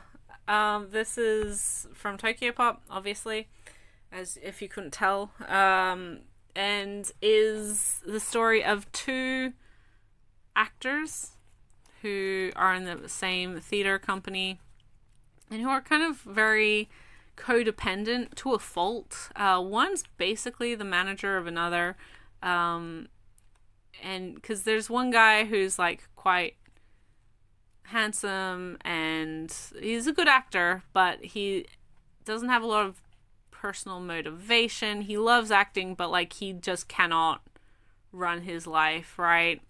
And his career's really been picking up because he is good looking, he's quite talented, but mostly he's good looking, right? That's the sticking point. And so his career is really going places, but he just if he had to organize his life, then he wouldn't be in the position that he's in now. He's very reliant on his, they live in the same boarding house, basically. They're not roommates or anything. They're neighbors. But this other guy, he's a fantastic actor. He's the one who helps this other guy really build characters and find the character that he wants to play, or find the personality of the character that he should be acting as. But he doesn't have the star power that this other guy does. But he's basically his manager, kind of his understudy as well. He always stands in during rehearsals as his double, because this is the first guy. He never comes to rehearsals. He's too busy with other stuff. It's really good, but yeah, they have this kind of twisted codependency on each other, wherein one is almost completely reliant on the other for his life to run, basically, and then the other, he does it in this kind of sick self-satisfaction of living vicariously through this dude who is achieving all of these things that he hasn't been able to. And then they're very strong. They're friends, but they're also like super, like, there's a jealousy there. There's this underlying tension of, this person needs me, what would they do without me? And so they're both feeding each other's egos in different ways, and oh, it's so good.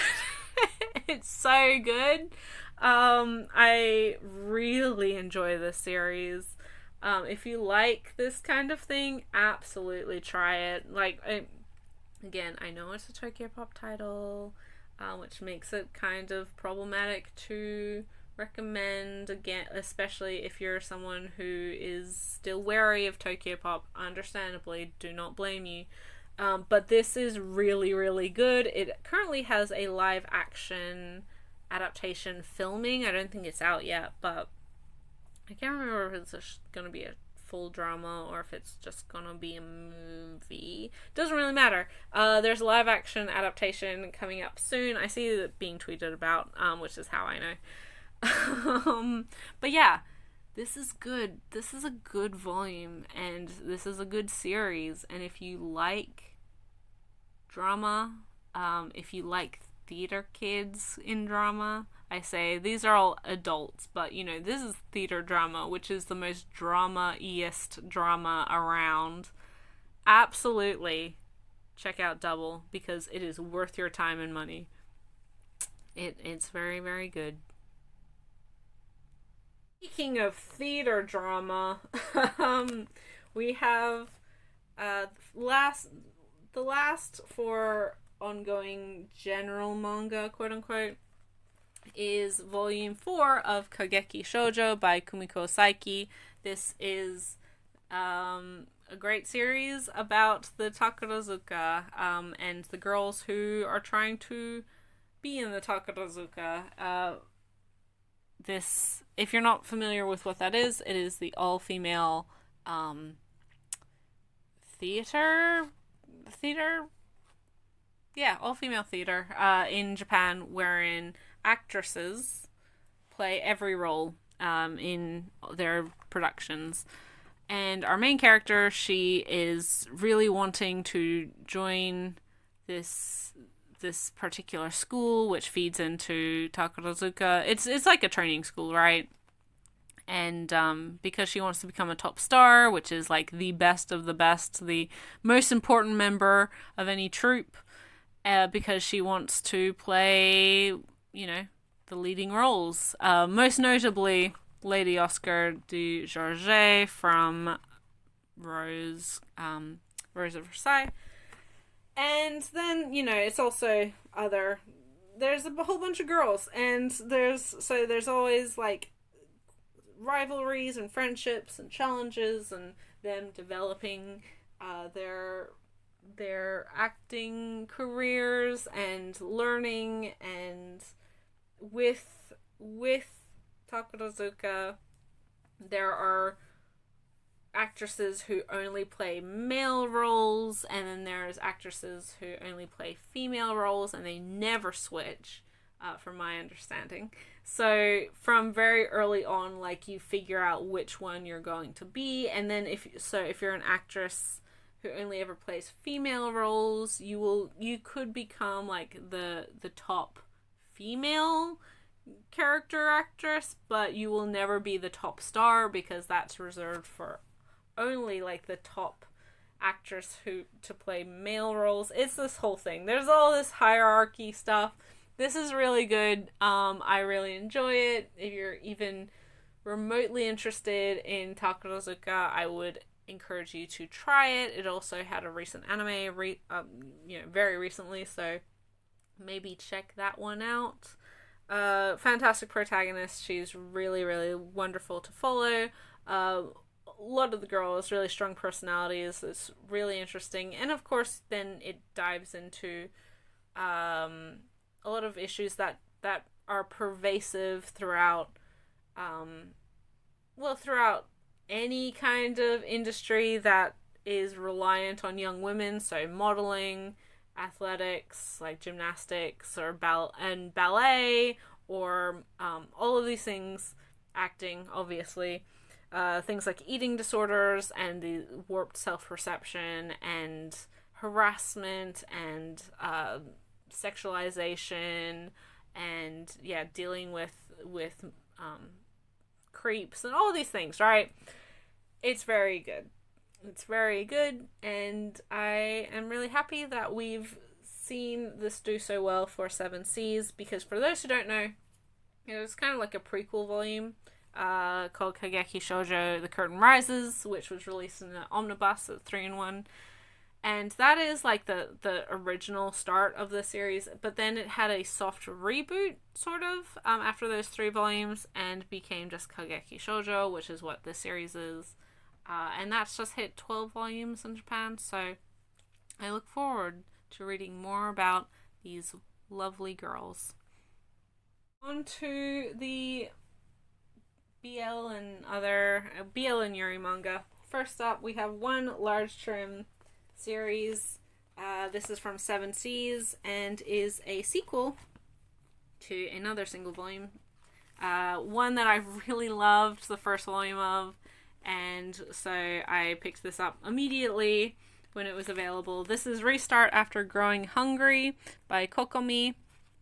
This is a series. The first volume was about a guy in mid-20s moving back home to the country after he left his job in a huff,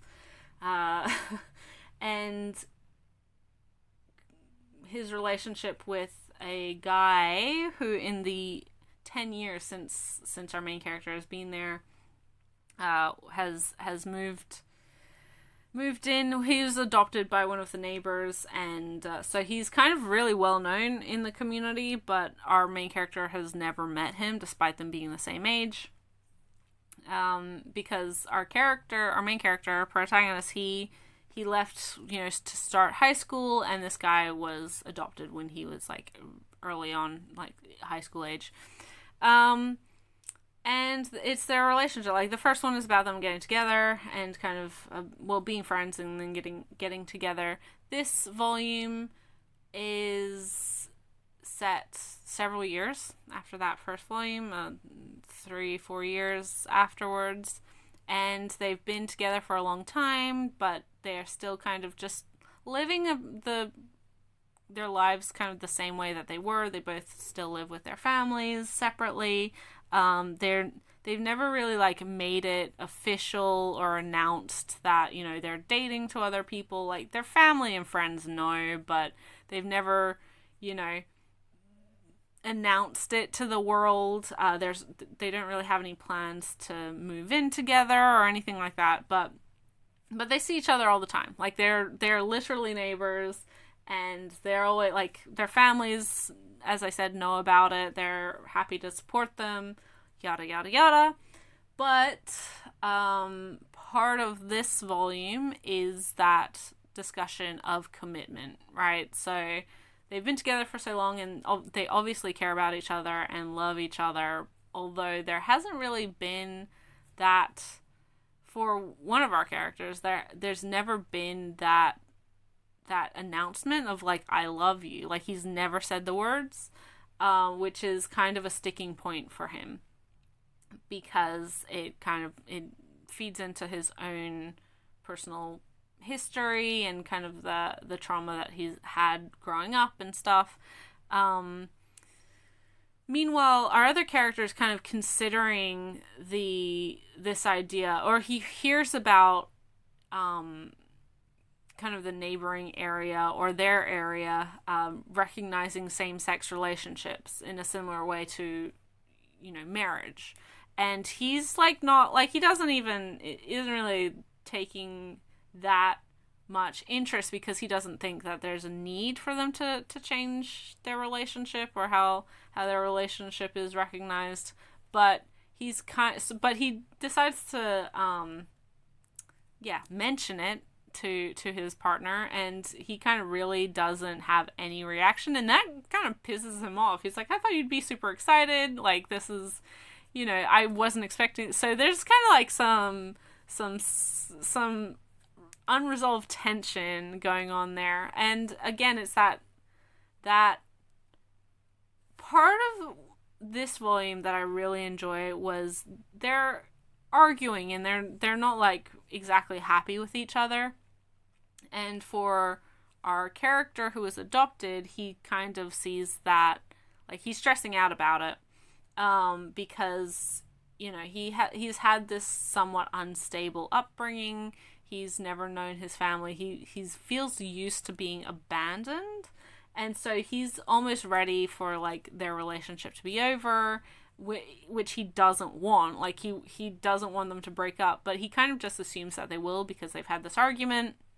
And the other guy's like, well, no, like I'm still angry at you, and we still have to talk about things, and like we're still having this fight, but I'm not gonna just stop caring about you because we're arguing. I'm not gonna just stop wanting to be with you because we're having this issue. We're both adults. We can have this conversation and like work through it. That's how adults are, and that's how relationships are. And it's really lovely. It's really sweet. I like the series a whole bunch. And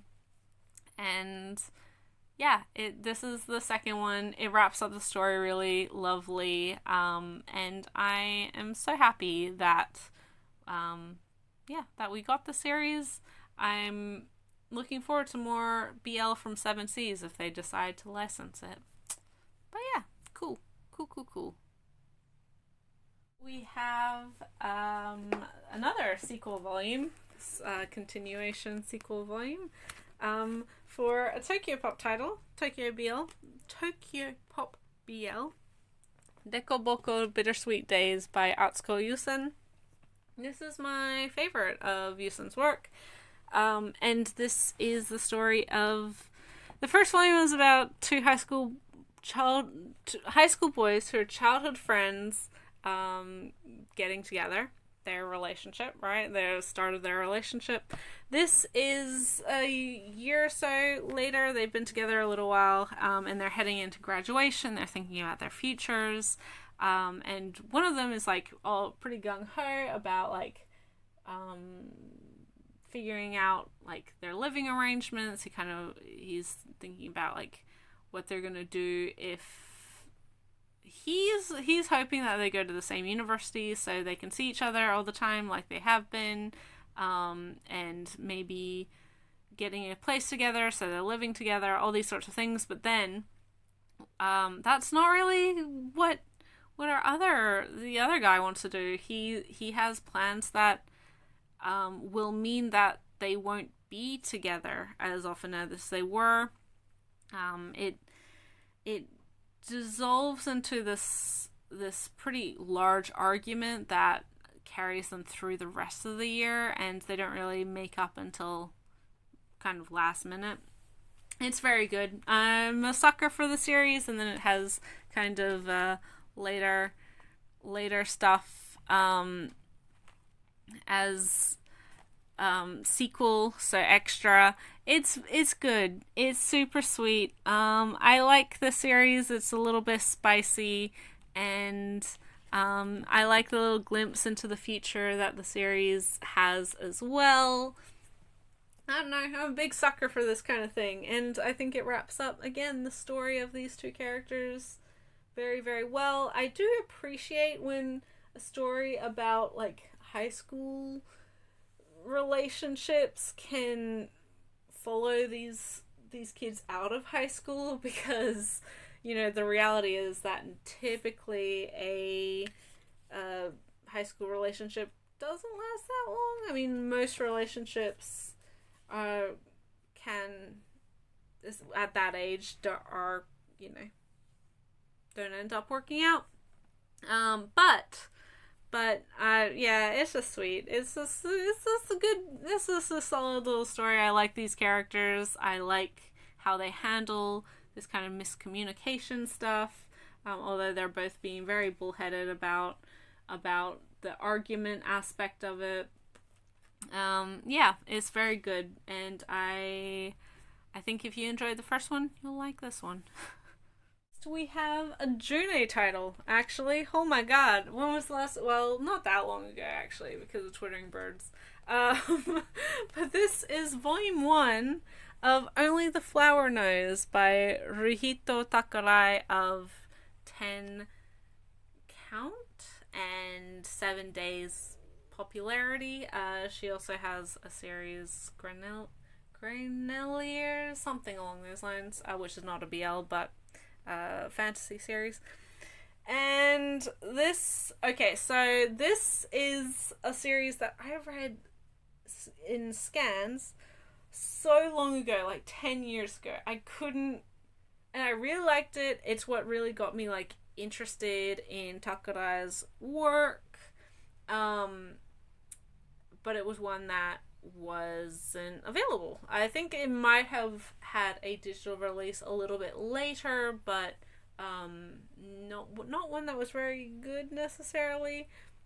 Anyway, this is a series that for a long time I was like, man, I wish that would be why isn't this licensed? Like, it's super popular, and maybe that's why, because popular scanned series, especially with BL, don't always equal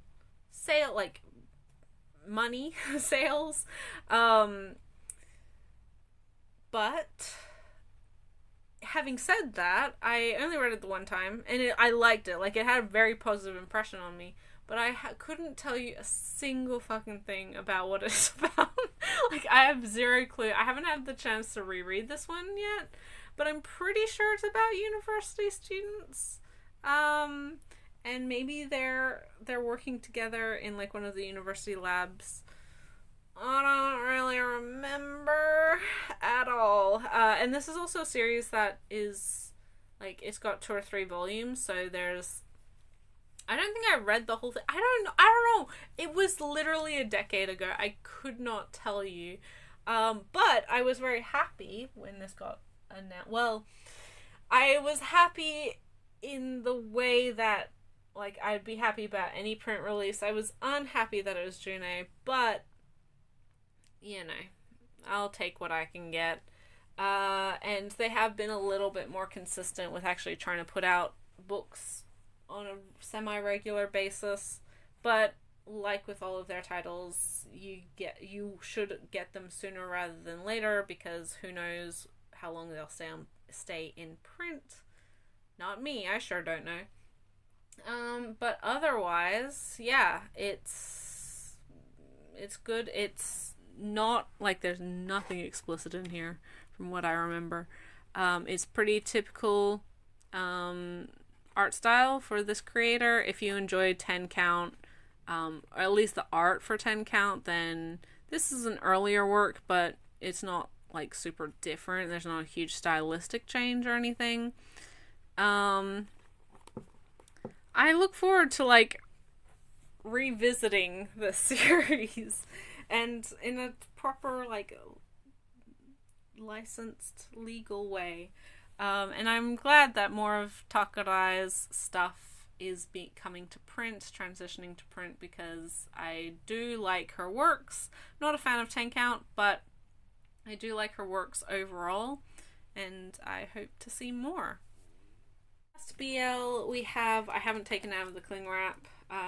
This is from Sublime, Volume 3 of Black or White, by Sachimo.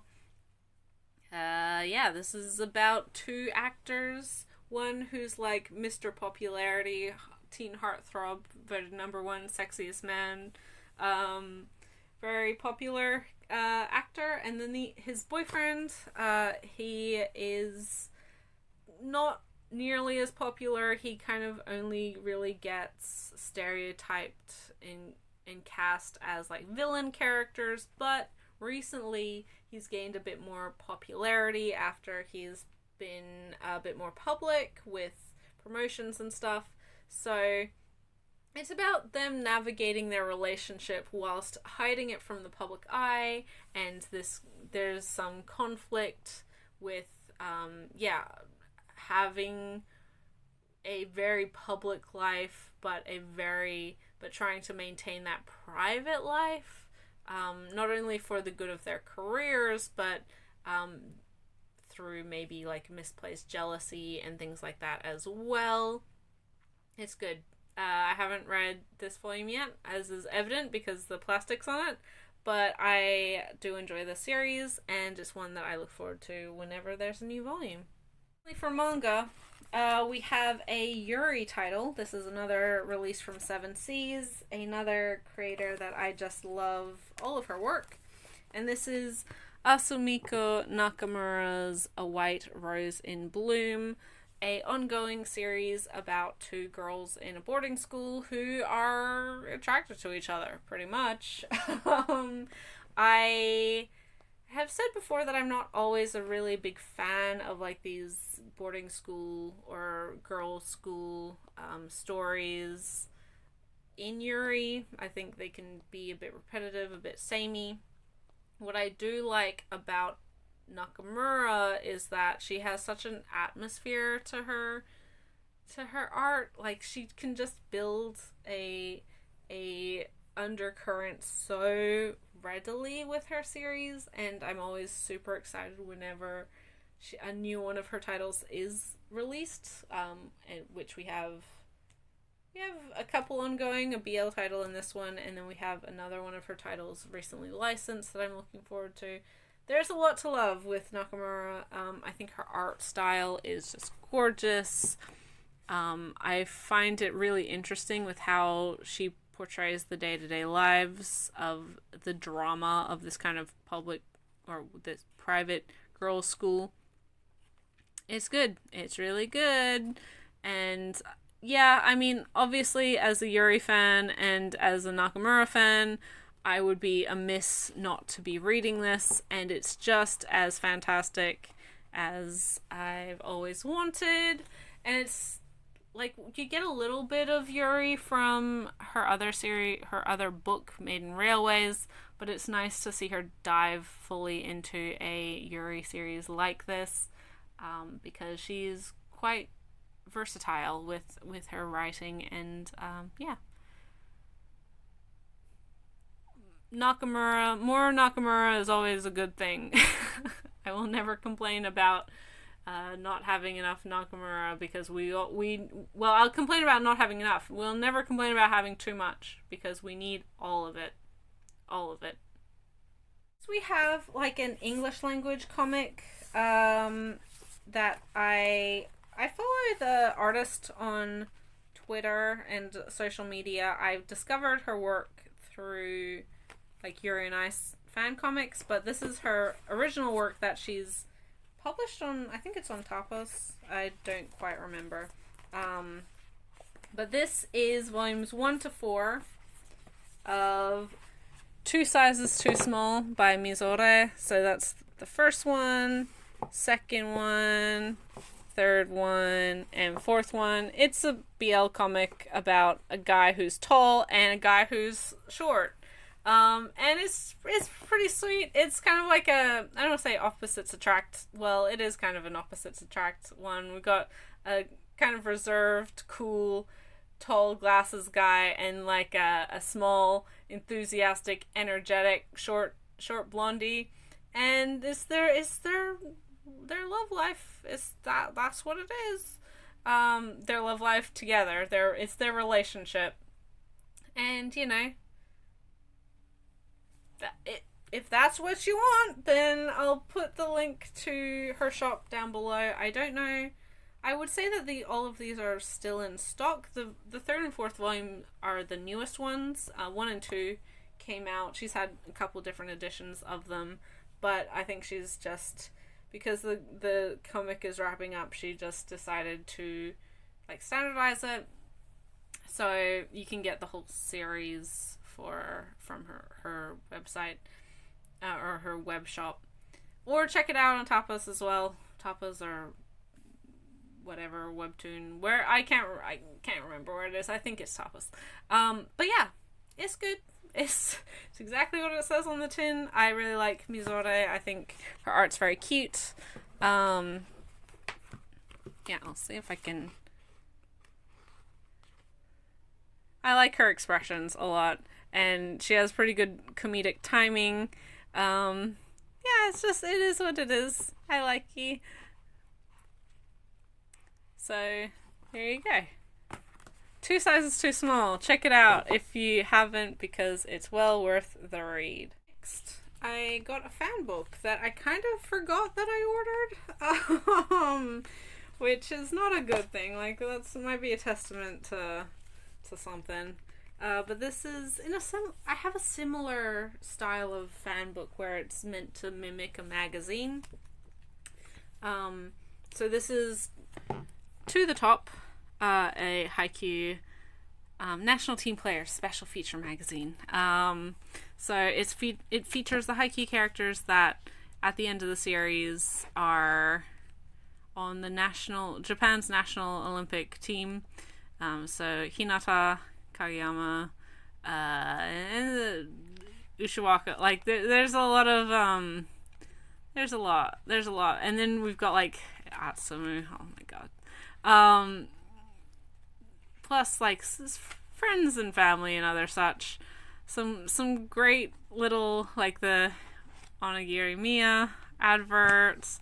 There's the veterinary advert. There's the Lev and his sister modeling. It's great. It's a fun time. And then like all of these fake I guess kind of articles. They're basically fan fiction, but you know, just fake articles, interviews, things like that. It's cute. It's a good time. I like the idea of these kind of fake magazines. And then it also came with stickers of all of their signatures, which are cute. And then we've got Oikawa and Iwazumi, but so Iwazumi is the coach for the Japanese team, and then Oikawa is on the Argentinian team. And this is spoilers for the end of the series, but I don't care. You've had time. But yeah, so this is you know, it is what it is. Bunch of artists and writers and things got together, and they all loved Haikyuu, and were like, we're gonna put this together. And I bought it, or pre-ordered it, and totally forgot about it until I got it in the mail and was like, oh, what's this? And then, yeah, so that was a nice surprise. Good job, past me. Next, I got a light novel. Oh my god, who am I? Although I say this is maybe very in line with expectations. This is the new edition / reprinted edition of Viz's release of the Full Metal Alchemist light novels. So this is the first one, The Land of Sand, which follows the Elric brothers as they go to the Land of Sand, the Xenotime, which is a mining town. Yeah, so for those who watched, and it also has the Warehouse 13 story. For those who watched the original Full Metal Alchemist adaptation, not Brotherhood, the first one, you will remember this story because both of the short stories in this book were adapted into that anime. It's the fake Elric brothers story, where their 2 boys are in this town pretending to be Edward and Alphonse, and then the more humorous shorter side story of Mustang and his men, hearing about the rumor of Warehouse 13, this haunted warehouse and ghosts and stuff. I really like. I really appreciate that the first anime did include a lot of stories from the light novels. Not all of them, but quite a few, because I do think that Makoto Inoue, who is the writer of the novels, does capture the heart of Fullmetal Alchemist very well, and especially for that series, it did kind of focus a little bit more on Ed and Al's kind of adventures before the larger plot kicked in, namely because there wasn't, like, they needed more content and there wasn't that much. The manga was still ongoing at that point.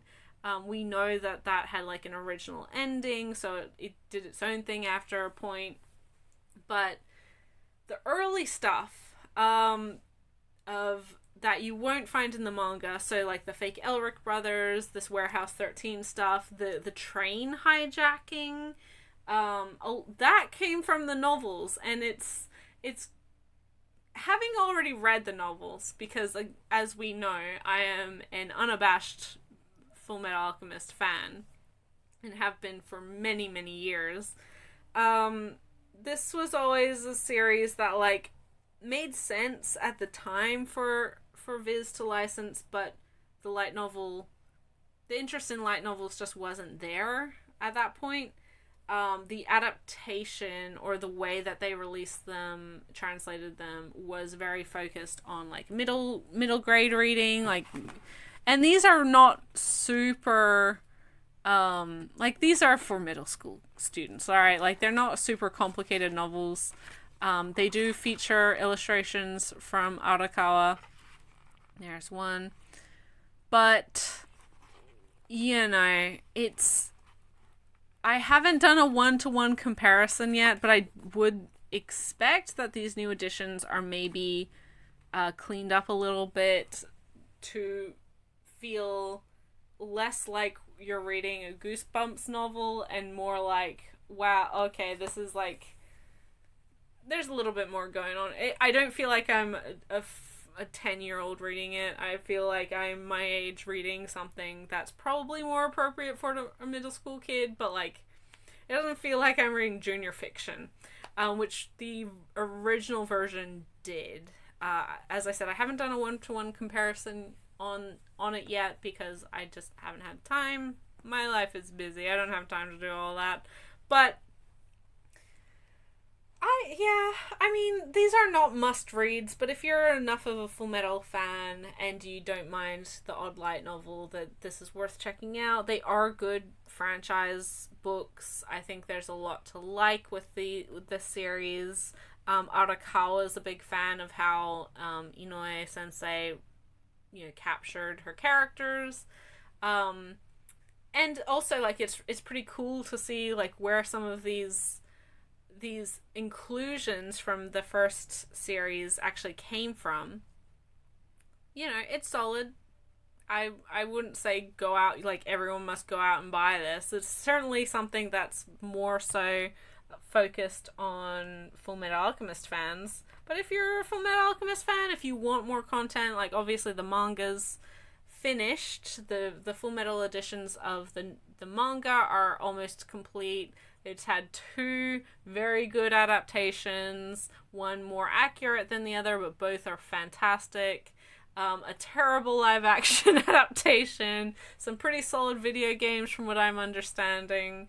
You know, there's a lot of Fullmetal to enjoy, but if you've consumed all of that, if you've already lived through all of that, then the novels are a pretty safe bet. And it's nice that the last one that I got was the 6th one, which was the new license and the new release. And the reason I'm repurchasing this one and volumes 2 to 5 is because the covers are so much nicer than the original. They match these new Fullmetal editions of the manga that we're getting. It's like, what do I say? That's the reason. This is certainly not one that I'm like, everyone should go out and read this. But if you're enough of a fan, or if you're interested, then check it out. Or if you've got like a kid in your family who's super into Fullmetal Alchemist or shonen manga, and anime anyway, then this is a solid addition, especially if you're wanting them to read more prose versus comics. It's just more fun adventures with characters they already know and love. Now on to I got little novels. So the first one is more in line with like my normal nerdy hobbies, and this is the second volume of Maozhang Tongshu's Heaven Official's Blessing, Tiangguan Sifu, which was completely new content for me, although from my understanding is what we should expect a lot of. This part is part of it's the second story arc, so that'll be second season of the donghua or animated adaptation. But this volume also it includes part of the next story arc. So for those who don't know, these Seven Seas volumes are kind of their own thing. I don't think they correspond with the Chinese editions or some of the other editions. It doesn't, because it was a web novel, like obviously story arcs start at different points and like chapter counts are different and whatever. So in order to consolidate these into more books, less books, I don't know, the arc of our main character, Xiaolian here, Xie Lian, again, apologies on name pronunciation because my Mandarin is atrocious. I do not speak Chinese. but the latter half or latter part of this book is focused on him before he ascended to godhood, and so his 17, when he was a 17-year-old, and the sort of like stuff that had been mentioned in the earlier parts, but this is, flashback territory pretty much. It's good. It's really interesting. I really like this series. I like all of MXTX's stuff. Obviously, most people know her from either this series, thanks to Funimation and Netflix and everyone streaming it, but of course also her other super smash hit, which is The Master of Demonic Cultivation, I think is what it is in English, which is Modao Zushi.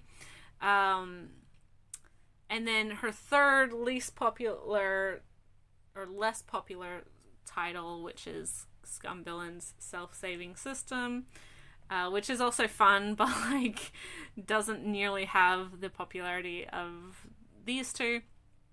It's kind of the black sheep of the family, but it is fun. But yeah, so I've read it. It was really good. I haven't received my second volume of Scumvillain, which is the most recent of the MXTX books to be released. And we just got cover art reveal for the Modao Zushi second volume. I've got so many of these volumes pre-ordered. I've got 12 or something. 3 or 4, 3 each of Scumvillain and Modao Zushi, and then up to 4 of this one. I'm not missing out. I'm not missing out. And it's been a fun time. It's been a fun time reading the source material for franchises that I've, over the last year and a bit, I've kind of found myself entrenched in, because obviously Danmai and Donghua are very popular, and the English-speaking market is finally taking notice of them, because China is in a similar way to how Korea has made themselves very interesting and marketable and accessible to Western audiences, China's doing the same thing. So, as I said, the animated version of this series is available on Netflix. It was on Funimation, so now it'll be on Crunchyroll. You could also watch it on WeTV. And then, WeTV? Maybe Bilibili. I can't remember. One of them, right? You could watch it a lot of places. And similarly, Modal Zushi and Scum Villain, those two are on WeTV because that's where I watched it. But you can also watch those on YouTube. This, outside of North America and Canada, you can watch on YouTube with English subtitles. So, like, they are making their stuff easier to find on larger platforms, comparatively to, like, a lot of anime, which are stuck to streaming services like Crunchyroll, High Dive, some Netflix series, where you have to pay to access them. You don't have to, like, unless you're paying for YouTube Red, you don't have to pay to watch Heaven Official's Blessing on YouTube. You don't have to pay to watch Scum Villain or Modal Zushi on YouTube.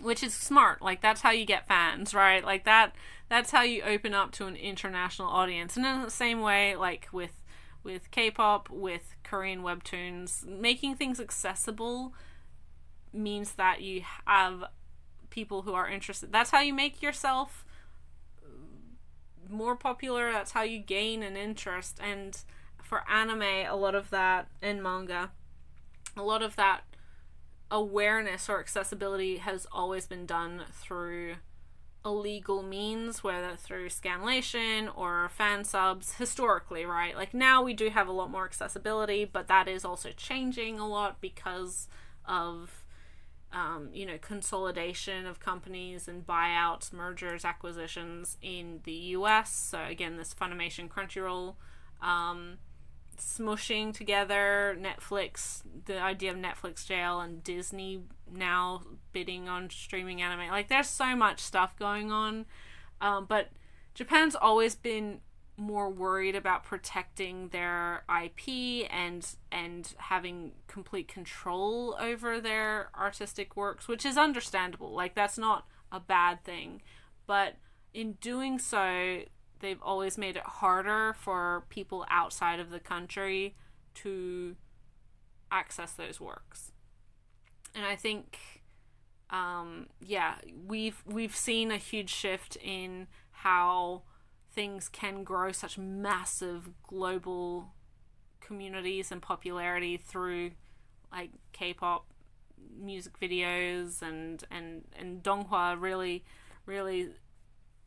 getting its foot in the door because they're accessible. So it's just really interesting, and it's interesting to see now English publishers paying attention to that, whether it be Seven Seas, who's kind of more mainstream, or the Peach Flower Houses, or Violactes, small press publishers dedicated to donghua. It's interesting. It's a curious time, my friends. But anyway, regardless, this is a really good series. Like, messy, lots of drama, content warnings for things as well. Donghua or danmei and donghua, but danmei and Chinese writers are not, like, they're gonna go buck wild. They don't give a shit if you don't like it. They're gonna do what they want. And it's kind of refreshing. Again, this is sort of maybe one of the reasons that they've gained so much popularity over the last year and a half, over COVID, is because of this search for problematic content in the positive, like wanting to see some messy, like, Tumblr fangirls like a messy bitch. They like a villain they can enjoy and or fix, right? They can woobify. Man, I'm using old people fandom terms, but you know what I mean, right? And man, oh man, if that isn't just danmei to a T. There's no pure, like, morally upright characters in Danmai ever. They're all made terrible choices. They're all basically war criminals and have probably commit genocide in some capacity. But that's what makes them interesting and appealing, and part of that is like their human choices, like, because no person is like completely humanly morally upright and good, and part of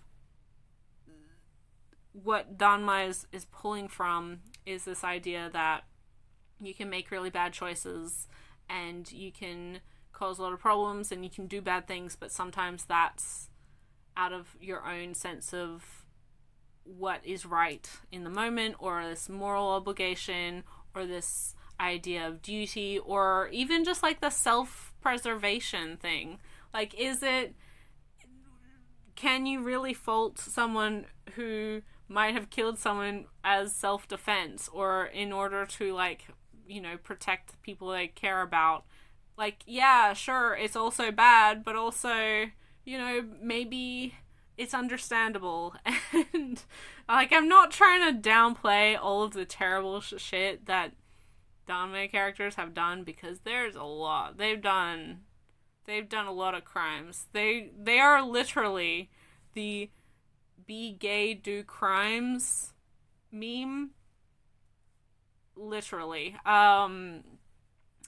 But that's what makes it interesting, right? That makes it a more compelling story, rather than having the same story of, like, high school crushes and sweet first love stories regurgitated 4 million times. And again, don't get me wrong, I do enjoy those. We've talked in this video about, like, a handful of those. But there is more interesting stuff you can do. Right? And so I do really appreciate this diversification of story in Danmai that has kind of been missing from Japanese BL for a long time, but we're seeing a lot from, like, Chinese BL with Danmai, or like Korean comics as well. I don't know, Asia don't give a shit about Western sensibilities, and I'm here for it. So yeah, check it out, and if you haven't tried the Donghua, the animated version, then do. It's very good. On to, I guess, more standard novels, less weeby stuff, or nerdy stuff. Well, this is pretty nerdy, right? But I finally got my copy of the 4th volume of this series. This is The Fox's Wedding, a compendium of Japanese folklore by Matthew Mayer. This is a kickstarted volume. It's basically an encyclopedia of various yokai and their stories and where they're from, and illustrations for all of them. For those who've been here long enough, you know this is exactly my shit. I have the previous 3 volumes from the previous Kickstarters, and it's just really interesting because this collects kind of all of the different yokai that there are, right? The ones that you probably are familiar with, but the later volume, well, all of them really look at regional mythology and folklore as well. So you're gonna get stuff that are very well known, kind of standard anywhere in Japan. They've heard these sorts of stories, and then stuff that is very focused on,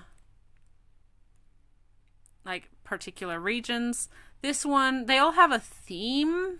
So there's one about the night parade, there's one about, you know, whatever. This one obviously has more of a focus on foxes, which feature prominently in Japanese folklore. And so if you have a question about, or if you're ever curious about a specific Japanese folklore in Japan, well, obviously the Japanese folklore, that you might come across either in a novel or in a light novel or manga or anime or whatever else it is, or just, like, you know, research.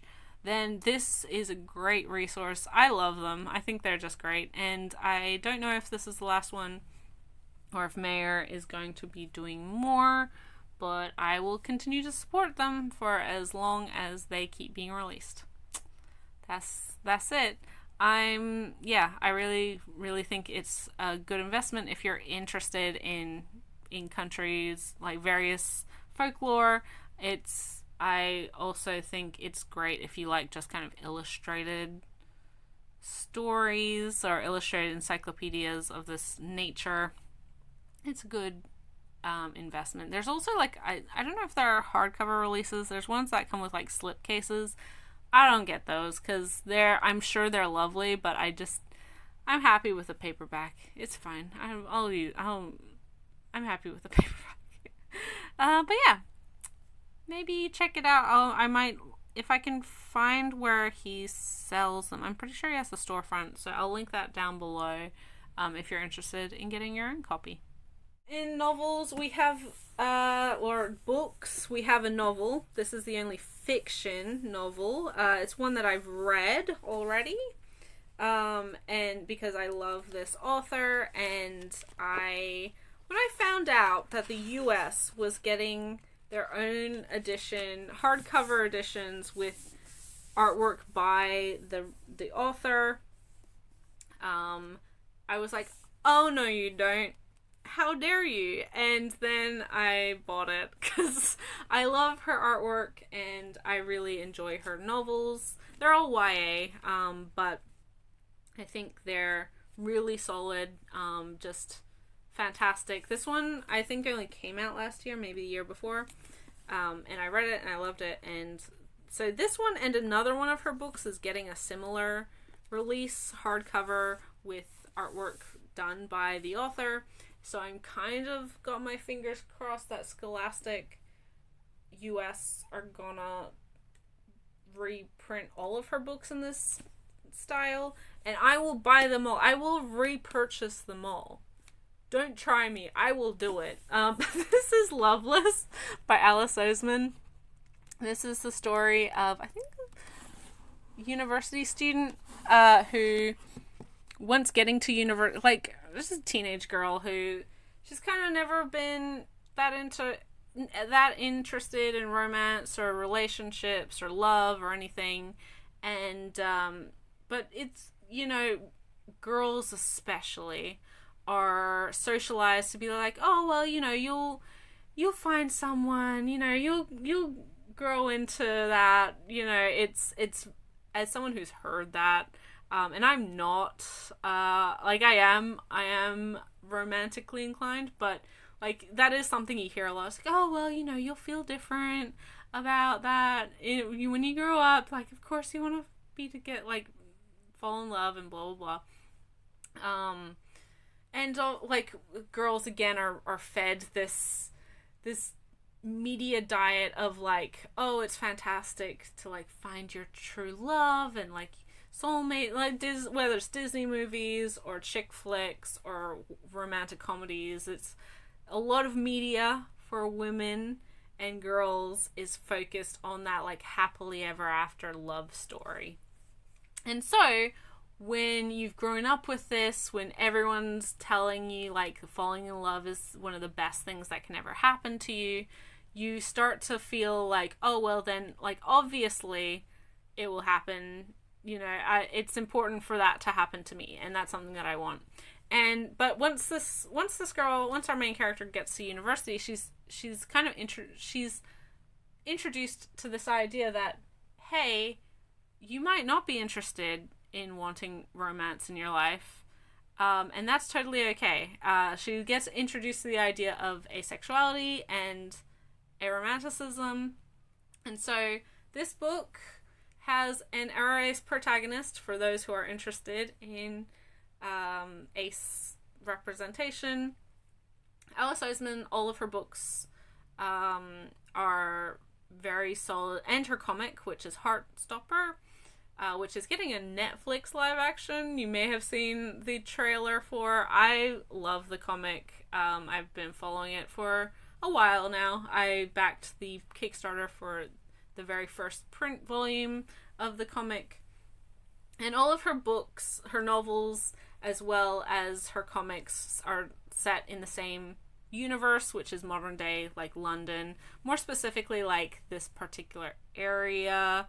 The comic is kind of a prequel to her first novel. It runs a little bit concurrently with the novel Solitaire, which, like, the protagonist of that is the older sister of the main character of the comic. So, and like a lot of the later books feature people who are in the like from this friend group. You know, there's a lot of crossover. Anyway, but they're like very diverse casts, racially, ethnically, sexual and gender wise, or sexuality and gender wise, and so I really appreciate the way, like, there's also kind of other topics that I would say in this case, like Solitaire, her first novel, which is her first anything that she put out, is the most safe in that regard, but it still features like a lot of queer side characters and things like that. So, you know, anyway, that doesn't matter.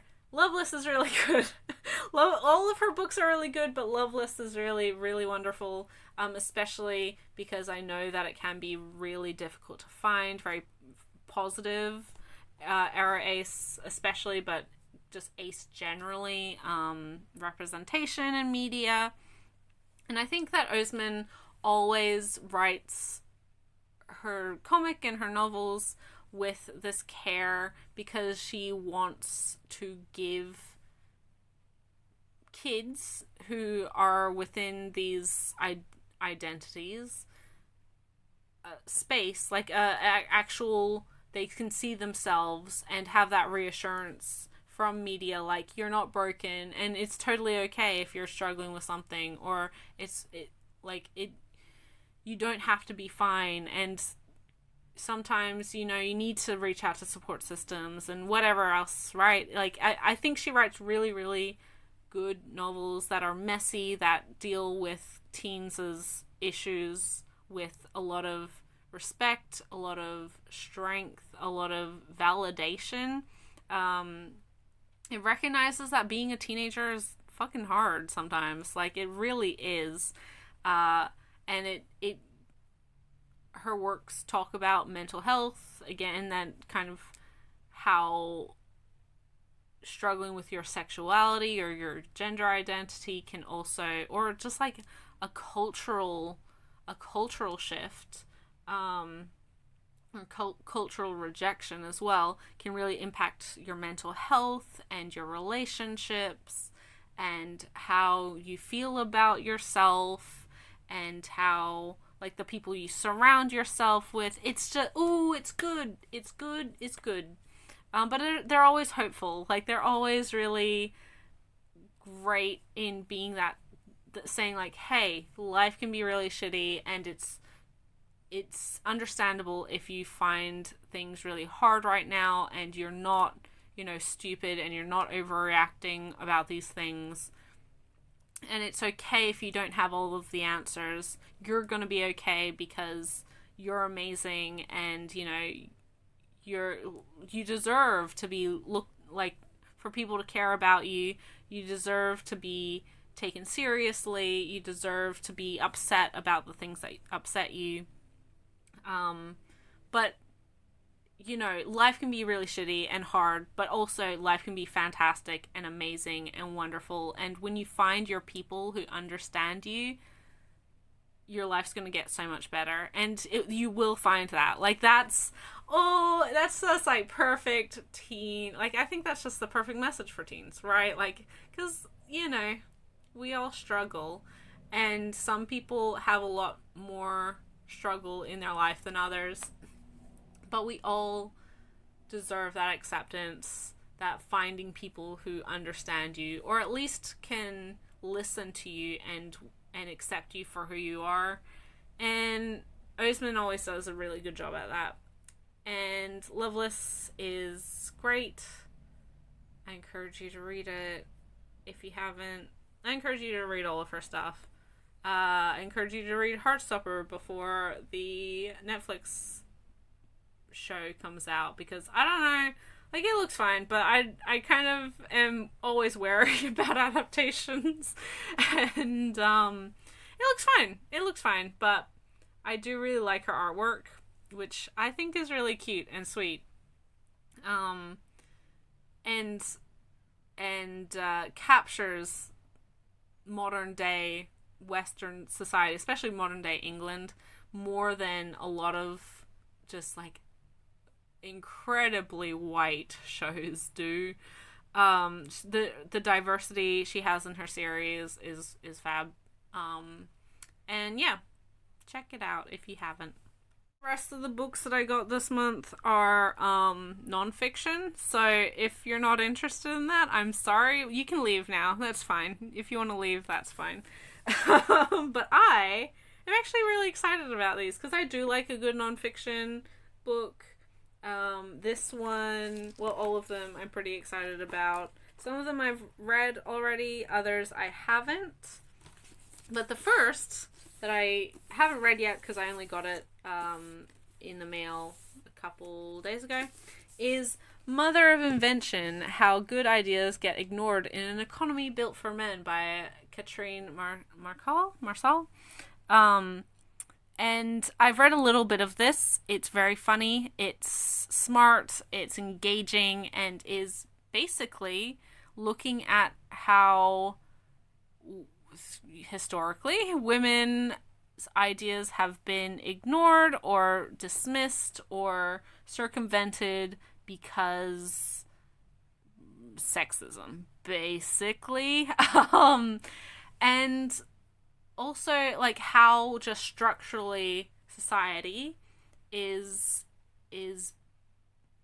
built for men, right? Like the economy and everything that we do is focused on how it affects men's lives, men's bodies, men's schedules, and never takes into account how it will affect women, who for the most part have different, things affect us differently. One of the great examples of this is like medications are standardized to men, and like the way that we diagnose things with symptoms, they're always the standard male symptoms. We know that symptoms for like heart attack, for example, are different in women versus men. And so a lot of women have heart attacks and go undiagnosed because they are only aware of how heart attacks show up, in symptoms of heart attacks show up in men. But even like a more simple fundamental thing is like how air conditioning or the thermostat or whatever is set in office buildings in a way that is comfortable for men who are typically wearing like business suits, long sleeve t-shirts or suit jackets, etc. Whereas women aren't typically wearing blazers. They might be in a dress or a blouse, whatever. So it's fucking cold. Plus also we regulate temperature differently. So if you as a woman have ever been sitting in your office and you're like, I'm freezing my butt off, why is no one else having this issue? It's because the standard like room temperature is based off of the average for men. But also like, again, this specifically is about like ideas that women have had, proposed, tried to get off the ground, but have been ignored or dismissed because sexism. Yay! Yeah. If that sounds interesting to you, then maybe check it out. I'm also interested in reading the other book that this author put out, which is Who Cooked Adam Smith's Dinner. It sounds pretty intriguing, but yeah, I always like this kind of book. I like seeing, the historical impact of women. I like this discussion of culture and society, and this breakdown of the gender divide throughout history. It's not gonna be for everyone, but I'm pretty interested in finishing this one up sooner rather than later. I'm gonna do these two together. I bought these, so I really love this author. He's a travel writer or travel log writer.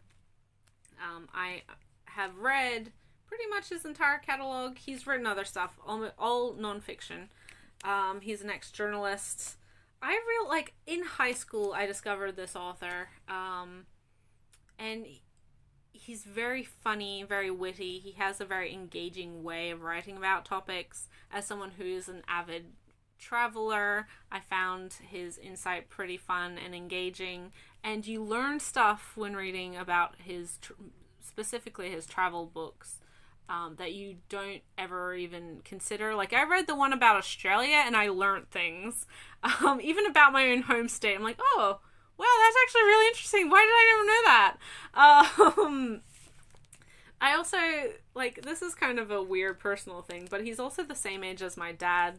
He had kind of he's American, but he's had a sort of similar upbringing insofar as, like, milestones with, you know, experiencing television for the first time, and, you know, and all sorts of, like, yeah, milestones that, like, obviously I didn't live through, but it just kind of reminds me of my dad. I don't know, that's maybe lame, but it's something that I've always, his works are something that I've always had a real affinity for. I think they're very funny, and even in high school, like, I would be laughing out loud whilst reading them. And all the other 16, 17-year-olds thought I was a big nerd, and, like, that's not even, like, why is that funny? And I'm like, no, it's really interesting, and it's funny. But that's just maybe an indication that I was a weird child, a weird teenager, most notably. But this is Bill Bryson's Notes from a Small Island and A Walk in the Woods. Notes from a Small Island is a travelogue of Britain, the UK more generally, but Britain. And then A Walk in the Woods is his journaling or his traveloguing as he did the Appalachian Trails, or trail, should I say? He walked the Appalachians several years ago. He's American. He lived in the UK for probably 20 years. I think his wife is from the UK. But at some point he moved back to the US with his wife and kids, and so a lot of his writing in some of his other books, especially Notes from a Big Country, which is obviously kind of a sister story to Notes from a Small Island, is about him, like, reacquainting himself with America, and most notably, like, reacquainting himself with small town America that has changed so much in the time that since he was a kid, or since he'd been living in the US.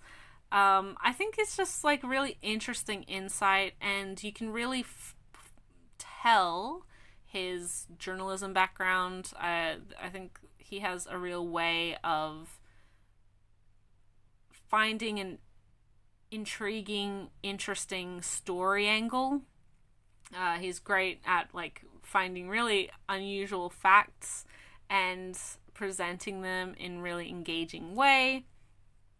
Yeah, I just really like Bill Bryson. Maybe that's not a controversial statement or anything. He's a very popular author for a reason.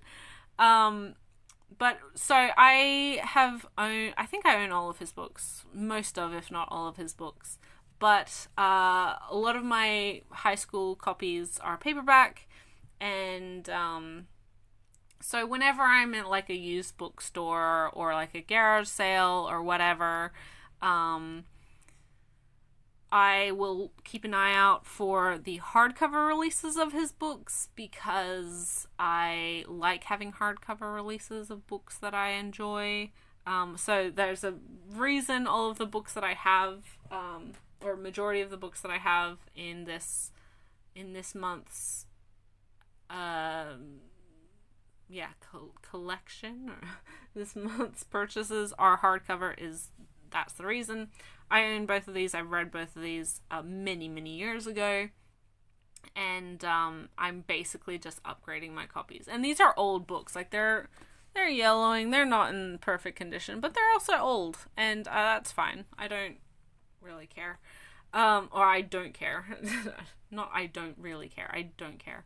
But yeah, I'm looking forward to rereading these. Because I do periodically, just like if I want something as sort of a palate cleanser to maybe a more heavy book, something with a darker subject, or just like it was harder to get through, I will pick up a Bill Bryson book and feel better. Like I'm learning something, or like experiencing that moment of travel in a place that sometimes I've never been. Like I've never been to the Appalachians, and I kind of don't know if I ever will, but it's really interesting. You feel like you're in the moment discovering these places and these facts along with him, and I think that's a real sign of a good travel writer. So yeah, Bill Bryson's Notes from a Small Island and A Walk in the Woods. Is one that I haven't read yet. It was on the $1 section of the used bookstore that I got the Bill Bryson books for, and I expect it was there because that's it. It hadn't sold for a while. Nobody was interested, but I was interested, and $1. How could I say no? This is Women from the Ankle Down: The Story of Shoes and How They Define Us by Rochelle Bergstein. I haven't read this yet, so maybe this is terrible. We'll have to find out.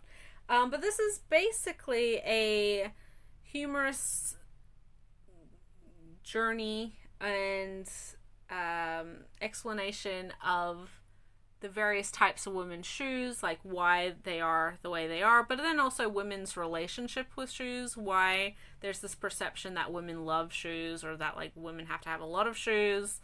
And like why do women spend so much on high heels versus a flat shoe, or like whatever, right? And I find, like, for longtime viewers of my channel, that I'm very into the fashion industry, and like also the history of fashion and how that's indicative of the culture of the era, whether like it's usually very indicative of the economy, of the government, of societal opinion, so whether people were like being extremely conservative at the time, etc. And shoes are a part of that. Like there's a reason that we have shoes for certain things. Like there's a reason there's a difference between like soccer shoes and tennis shoes and runners and all sorts of things, but for women, as more specifically, like there's a reason, and I don't know the reason yet why, because I haven't read this, but I'm sure there is understandable explanation as to why heels and stilettos and all of those are marketed to women, or are perceived as a feminine thing, when historically, like, riding boots and men's shoes used to have heels. Like if you look at fashion through history, men almost always had heeled shoes. And now, why is that different? Is it because of I don't know, a lack or a standardization in men's fashion, and a want to remove themselves from any kind of perception of gayness? Or is it because it was just more understandable, like it was more rational for men to have flat shoes, because of the work that they did, or like, which does make sense because women very typically have the same jobs, sometimes harder jobs, but they will do it in heels. Is it because it's been iconic of femininity for so long? I don't know. I'll have to find out. I don't know if this book is any good because, as I said, I haven't read it. It might be full of sexism or racism or whatever. Like it, and if that's the case, then I will get rid of it because it literally was $1. But I do find that this is a really interesting topic that, again, it's like the joke, oh, women in their shoes, am I right, boys? But I think there's probably a really interesting societal or sociological answer for the types of shoes that have been marketed to women and the connection that women have to fashion in general, but more specifically shoes historically. And like I am someone who has a lot of shoes, but I'm very picky about my shoes. I have kind of a hard foot to fit. It's a smaller size, but it's quite wide foot, so if something isn't comfortable, I will know about it immediately. There's a lot of in Australia, we have very narrow shoes a lot of the time in general stores, general shoe stores, so I have to be a bit specific with where I buy shoes. And I'm also the kind of person where I'm like, if I can't run to the train in my heels, then I'm not wearing those heels. I always do wear heels because I'm a short person, but I'm like, I'm not buying something that I can't sprint to the bus in. So that's a little bit about me. But I do find it's a very interesting topic because, like, I think most women do kind of consider, if they're not someone who wears just flat shoes on a regular basis, there's a question of like, well, why don't I wear flat shoes on a regular basis? Is it because of how I've been socialized? Is it because of, I think that they make me look good, and that's, maybe it's not that I think, but I've been taught that I should think that way. Or maybe it's just like the structure of the shoe. I don't know. I can't tell you. I think it's a really interesting topic. I also think that in general, if you, like, personally, I think shoes are one of the most important fashion purchases. And I don't mean for, like, how they look, although you probably should get something that you like. Buy items that you like and that you think look good. But I think regardless of like how much you're spending on any other item of clothing, you can, like, if you're comfortable and happy and your style is that where it's like all you do is wear your hand-me-downs from family members, or you thrift entirely, or you spend $10,000 on whatever. I don't care. That's your business. If you're happy, if you're comfortable, that's all cool. I think the most expensive purchase, or the purchase that you should put the most amount of thought and perhaps the most amount of money into in your wardrobe, is shoes, because shoes you're on your feet all the time. Like, that's how most of us move around. They're very important parts of our bodies, and a lot of shoes are not comfortable, are not made to last, are not just not good. And if you're not comfortable in your shoes, then that can really affect your actual body, your posture, your joints, all these sorts of things, let alone like blisters and all. It's so uncomfortable, right? Plus, Vimes' explanation of social or cult class divide, right? This idea that a poor person ultimately is spending more, it's more expensive to be poor than it is to be wealthy, because if you're spending a small amount, like if you're buying the cheapest shoes, you buy those because you can afford it. They might only last you a year or 3 months or whatever. and then you have to spend that $10 again, or that amount again for another pair because, you need them, compared to a wealthy person who can spend 2 or 3 times that initial amount, but that pair will last them 10, 20, 50 years. So in the long run, it's cheaper.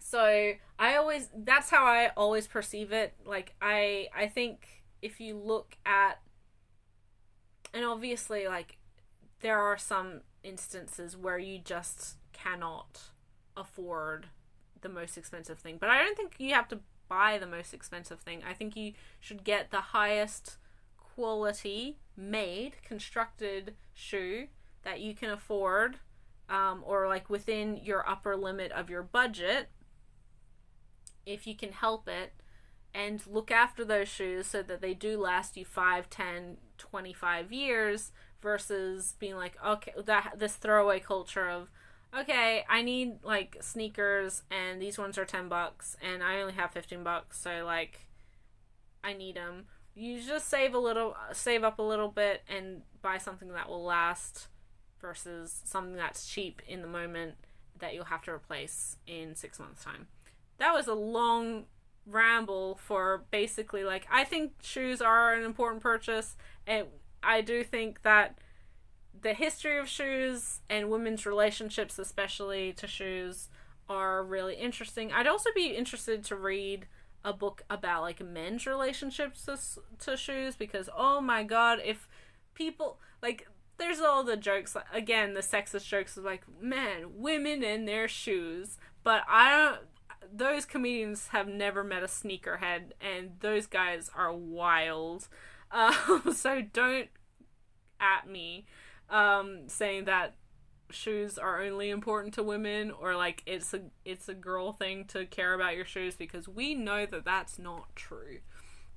But I'm interested to see the cultural distinction of this gender divide in this book, if that's something that it approaches. Again, I haven't read it, so we'll have to see. Another nonfiction book that I'm very interested in reading. I haven't had the chance to yet. This is another one that I got from the secondhand store that I got the previous books from. And this is Palimpsest, A History of the Written Word by Matthew Battles, author of Library, Library and Unquiet History. I'm actually I want to find one of those. That sounds really interesting. Anyway, Palimpsest is, I haven't read, again, but I'm really interested in this topic, like the history of the written word. As someone who is in communications, like that's what I work in, as someone who's an avid reader, who's someone who has spent a lifetime reading, and obviously for most people, even if you can't vocally communicate, the written word is pretty typical, like is a pretty standard form of communication. The way that we capture language outside of the audio or the physical as well, because obviously there's sign language and things like that, which doesn't have a written word version. I mean, maybe comparatively to, I mean, if we think about blindness, which is obviously different from deafness, like those are two very different things, but I think of like Braille, that's a type of written word, and I guess there probably is standardization of written word for sign language through iconography, because iconography is what the written word is. Like, we have an alphabet, but that's no different from hieroglyphics, it's no different from kanji, it's no different from any kind of language, in the way that they capture it. It's a really interesting topic, because obviously, like, being able to communicate something permanently through the written word, through signage, through iconography, is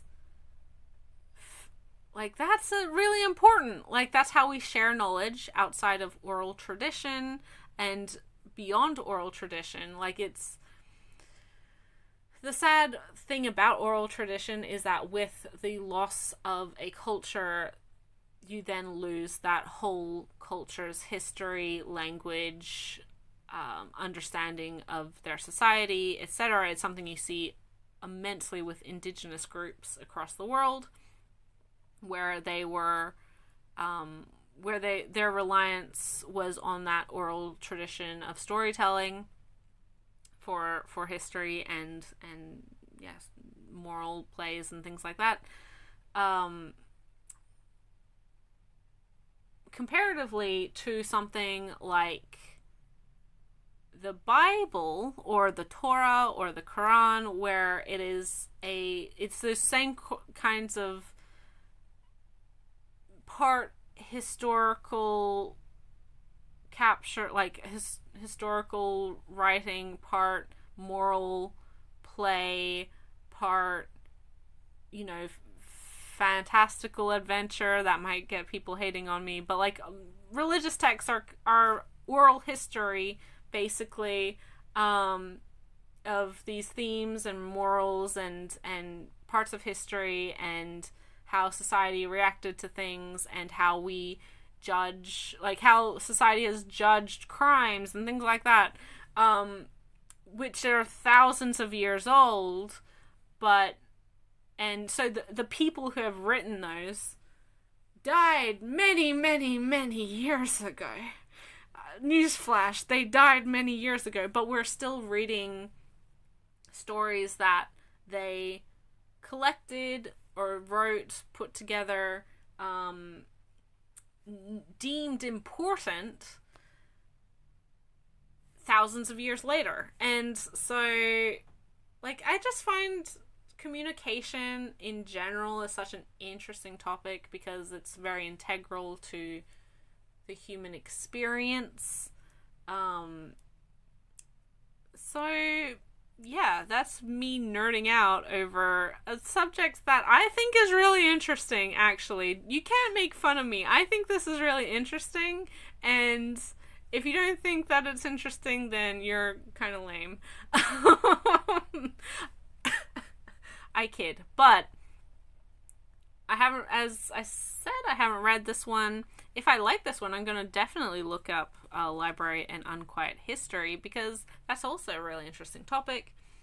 But yeah, I've got a couple books that I'm actually super I'm always excited about new books, let's be real. But I've got a lot of new books that I'm excited to dive into, like, pretty much immediately. Let me know also if you've read any of these, and if you're like, nah, it wasn't very good, I'll be like, oh, that's sad. But I'll still read it and then judge for myself. And if it wasn't very good, then I'll put it on the donate pile. But yeah, I'm looking forward to Palimpsest, as I am with Women from the Ankle Down, and the other one, Mother of Invention. Lots of good books for G to get into.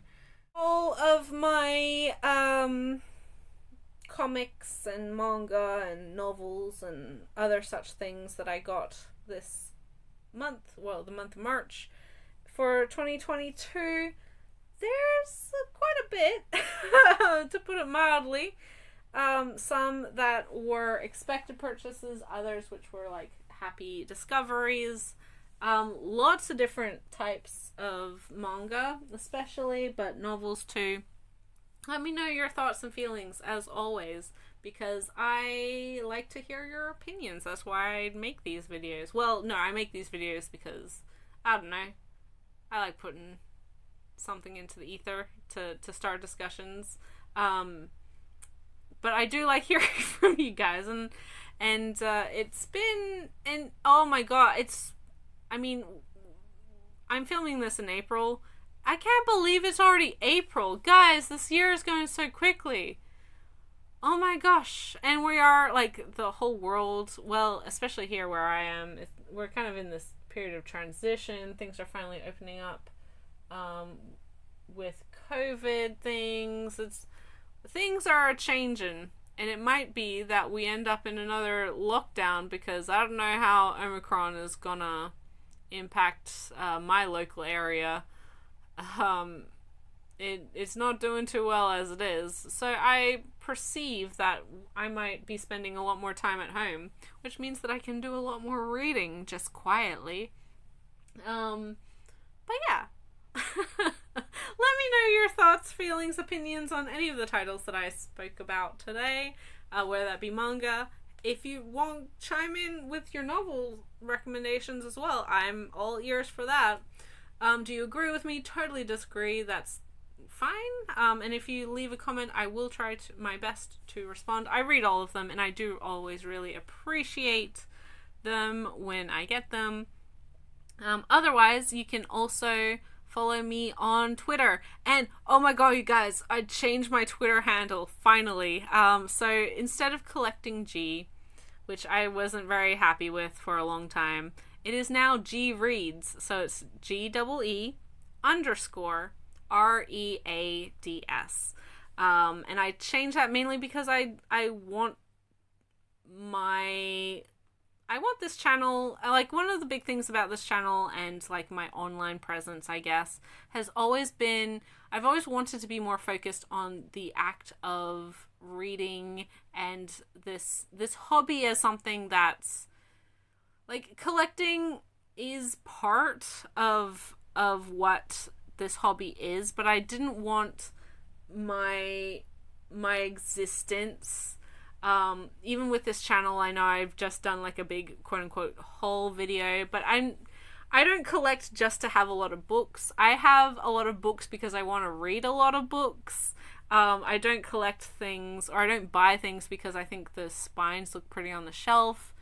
I buy things because I'm like, I really like this comic or this novel, and so I want to support it. I want to be able to reread it to my heart's content in the future.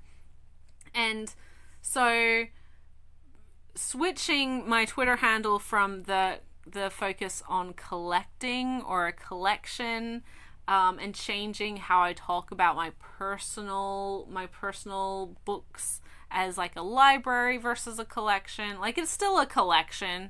There's no two ways out of that, but I do prefer to look at it as incidental to my actual hobby, which is reading and enjoying comics and novels and books in general and talking about them.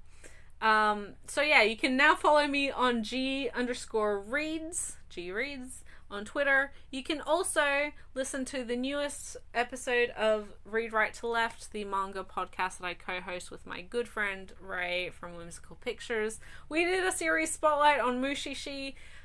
It was my topic choice because March is my birthday month, and therefore I got to choose what the topic was.